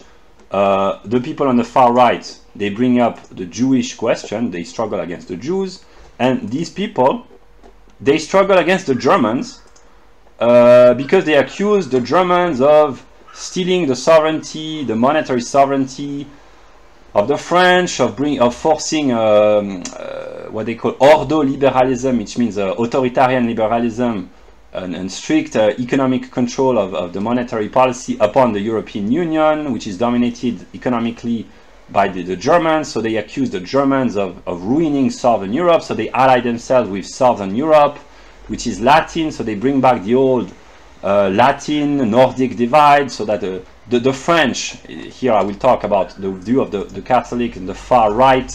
Maurassien means a reference to Charles Maurras, who was a French nationalist. The problem of France, which is anthropological and geographical, historically, is that it's partly Nordic, partly Germanic. The northern part of France is Germanic culturally and anthropologically even, and geographically in a way. And the southern part is culturally Latin, which means Greek, Roman, and then partly Italian and Spanish in a way. Not Spanish, but in a sense that Greek and Roman, but the language, French language, is derived from Latin, and it has a lot in common with Italian and Italian and Spanish, because they are all Latin derived languages, derived from the Latin language, whereas German and English are partly influenced by Latin, Greek, and French, but especially the English language. But these are Germanic languages, and although the German language has remained more Germanic than the English language, but there are cultural, linguistic, anthropological, geographical divide, because France is divided geographically, anthropologically, and culturally and historically between the south and the north, and some right-wing nationalists, royalist Catholics, they want to play not the race card but the linguistic card, namely to imagine a Latin unity. And this is the kind of idea that these people are trying to resurrect, namely the idea that France is a Latin country, whereas in the view of some other people it's partly a Nordic country.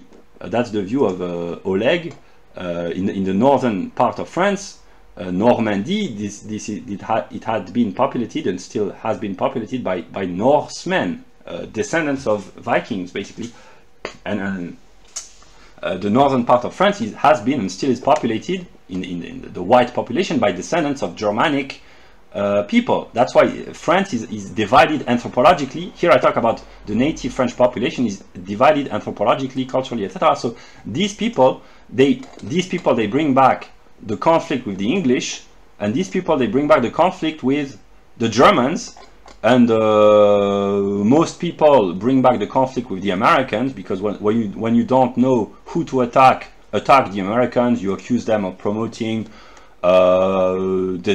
degenerate culture, degenerate ways of life, vices of all sorts, pornography, tobacco, Coca-Cola, fashion, television, whatever. You can accuse the Americans of anything. That's what the French do all day long, basically. Yeah, so here it's just an illustration of Hegelian logic, namely, in order to have a meaningful struggle to lead, these people, they are forced to resurrect the old German-French struggle, whereas the entire system tries to bring peace between the French and the German by erasing the French and German population, whether demographically or culturally. That's one way of solving the problem, because if there are no longer any Frenchmen and no longer any German, there can be no conflicts. But it's maybe a little bit excessive, and maybe that's not the proper way of solving problems. But anyway, so yeah, that's just an illustration. And I know it's universal because the English, probably there are English fringe nationalist circles who say, oh, we suffer because of those damn Irish or Scots or whatever. There are probably fringes, circles in the nationalist Irish sphere who says, the English, they are responsible for all our miseries. We should never have settled on this island, whatever. I'm sure that, yeah, probably but there are conflicts in Spain between various regions of Spain, in Italy between the north and the south. Yeah. The Germans, I'm sure that there are fringe German nationalist circles who say the French, the eternal enemy of Germany, more threatening than the Slavs.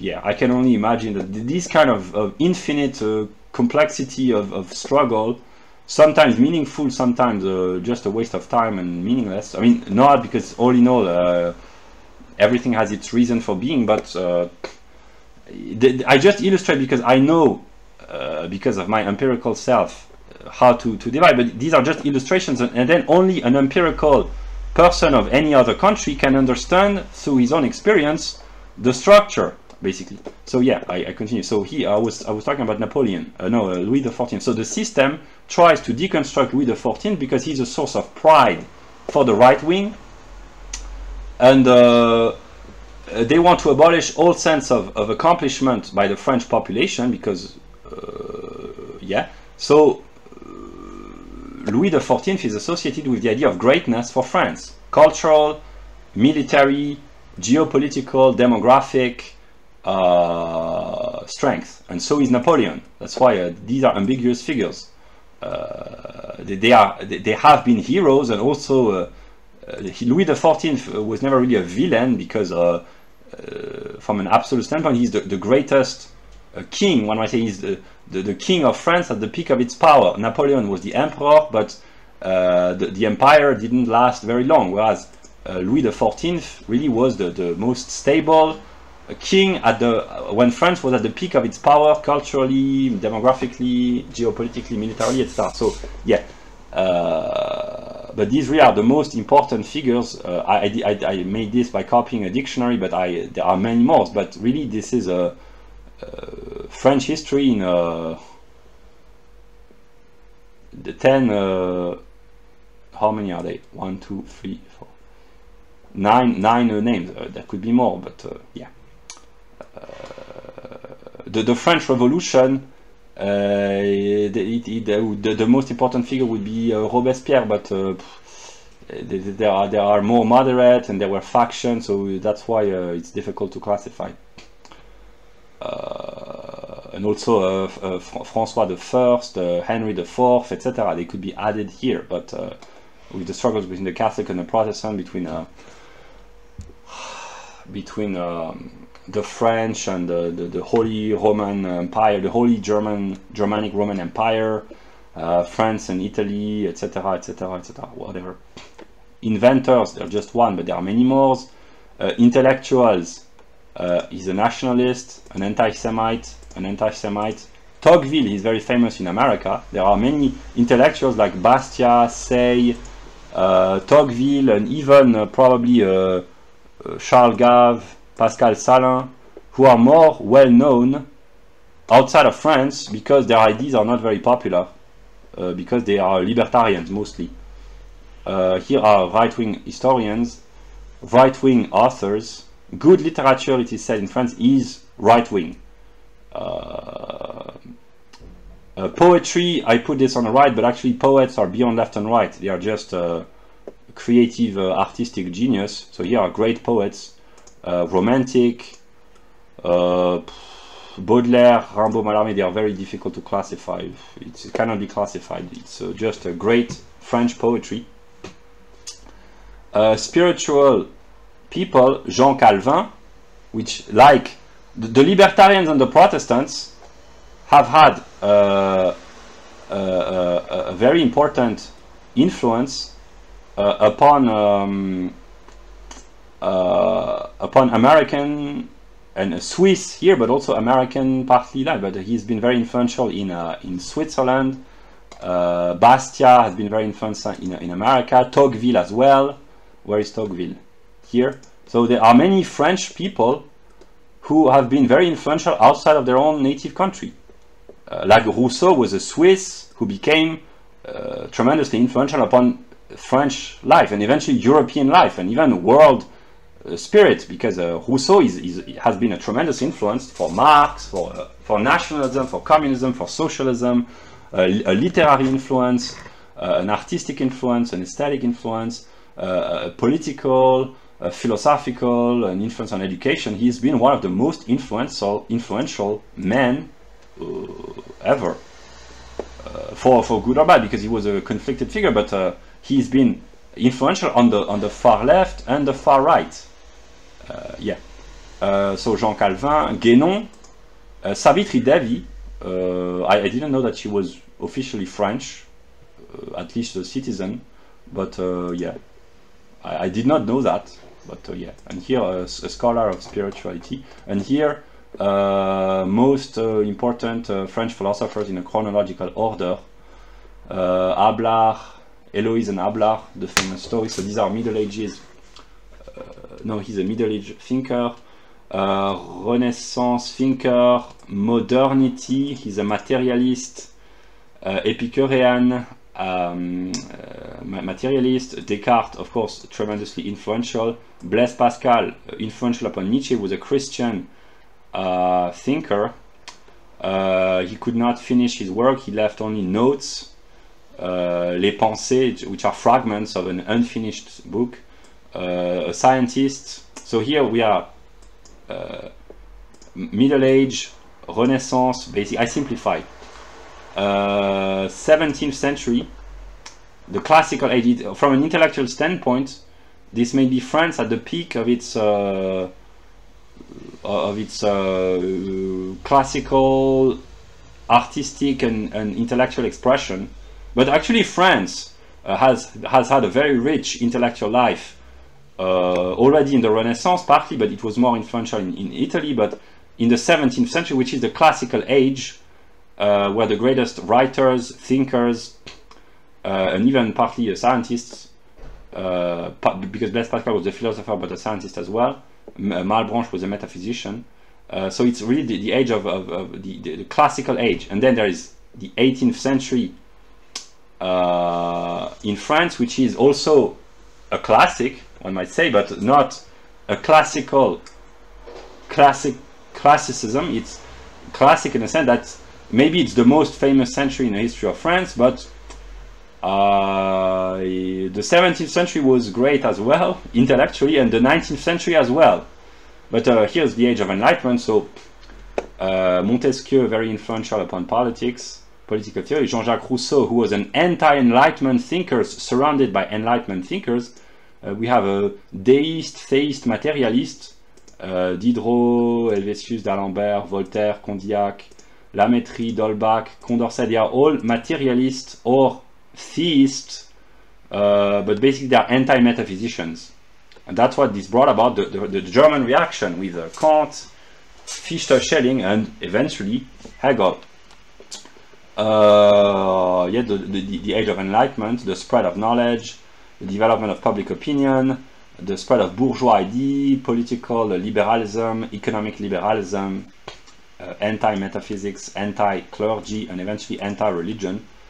Here are a liberal thinker, positivism, which is the triumph, the ideological triumph of scientism, basically. Vitalism, a scientist, epistemological science plus psychoanalysis, existentialism,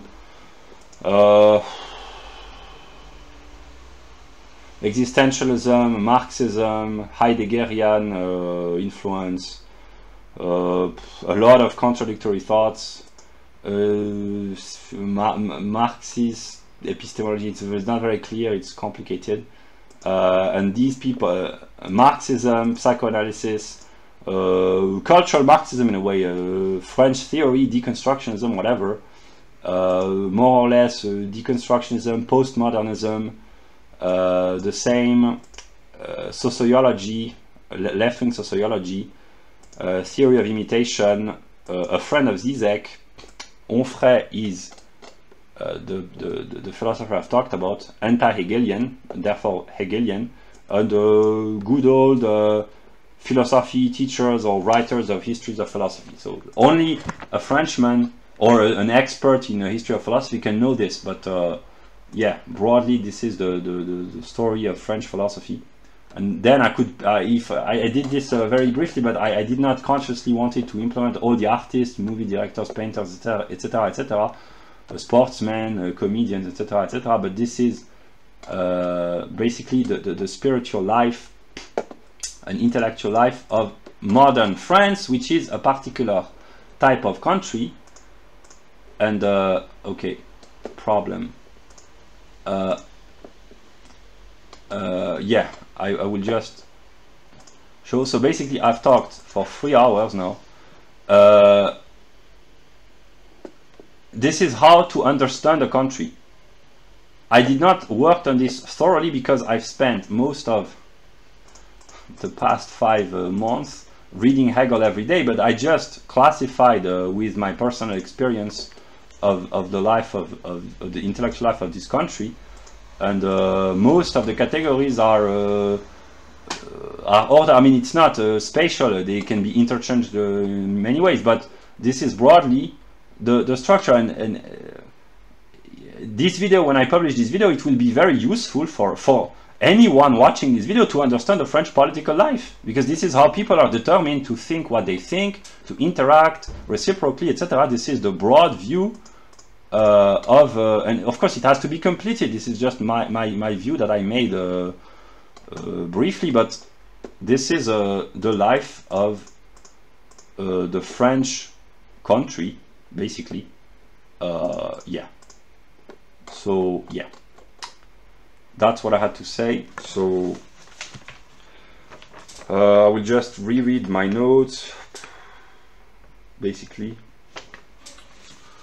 I think I've said most of what I said.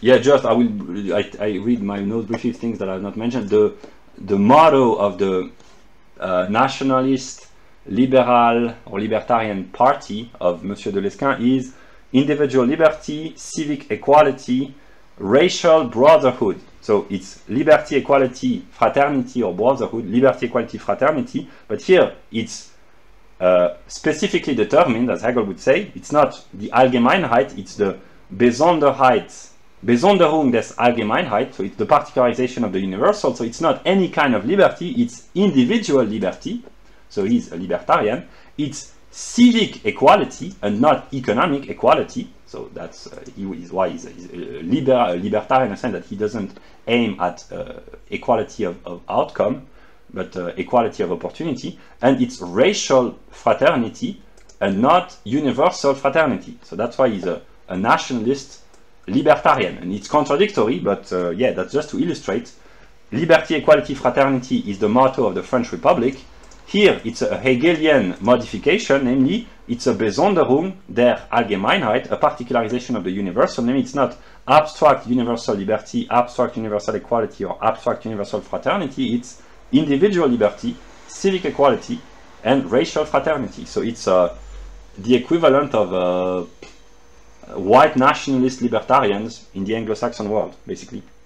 And one of his mottos is no enemies on the right, which the left, it's like a common implicit agreement between leftists, that leftists, they all agree to say we have no enemies on the left except when they become right-wingers. But the leftists in the system, they are willing to cooperate with the communists, the anarchists, the lumpen proletariat, the anti-colonialists, the Islamophiles, the Islamophobes. With any kind of leftist, there is no limit to the radicalization of the left, but the right are not allowed because of the moral dominance of the left in the Western world, they are not allowed to make deals or to cooperate with the right. So if you are, whatever kind of right-winger you are already too extreme, and going further right is even worse. You are worsening the situation. But the motto of Mr. Doleskin is no enemies on the right, which means basically officially we promote, that's what he thinks, basically officially we promote libertarian nationalism, but actually it means that if on the right, and actually he's not idiot, he knows that on the right basically there are neo-Nazis. He says no enemies on the right, which the left is allowed to do this because of the moral reasons of the second half of the 20th century, but the right is not allowed. That's a universal determination of the Western political life. Namely, every right-winger in any Western country is not allowed morally by the dominant left to associate with people on the right. The conservative in America are not allowed to associate themselves with the hard Republicans. The hard Republicans are not allowed to associate with white nationalists. The alt-right are not allowed morally to associate with the alt-right. The respectable libertarians are not allowed to associate with the hardcore libertarians. So if you are a right-winger, even a moderate one, you are already in sin, and the further right you go, the further, the worse it gets from the moral standpoint of the left. This is how it works. Yeah.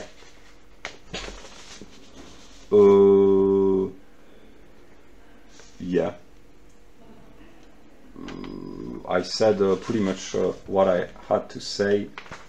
So yeah, it's not very rigorous, but that's what I could say. And yeah, this is how to understand a country. And I repeat, empirically, I can only understand France, and theoretically, I can potentially, if given the time, the opportunity, I could understand any country anywhere. But it requires to read a lot of books or to watch a lot of videos. But I think I understand the United States of America very well. But actually, I cannot fully understand the US because I'm not a native cultural American. My intellectual life is just cultural appropriation, stealing Anglo-Saxon ideas and American culture. Basically, I'm just a cultural appropriator. It's cultural appropriation at its highest intensity. Namely, I owe most of my ideas to Americans. But actually, then I discovered Hegel, and I realized that actually I owe them to the Germans. But yeah. So yeah, that's what I could say about the intellectual and spiritual life of France. And yeah, I will stop there now, and I will publish this video eventually when the time is adequate, with an introduction to make it interesting maybe. And yeah.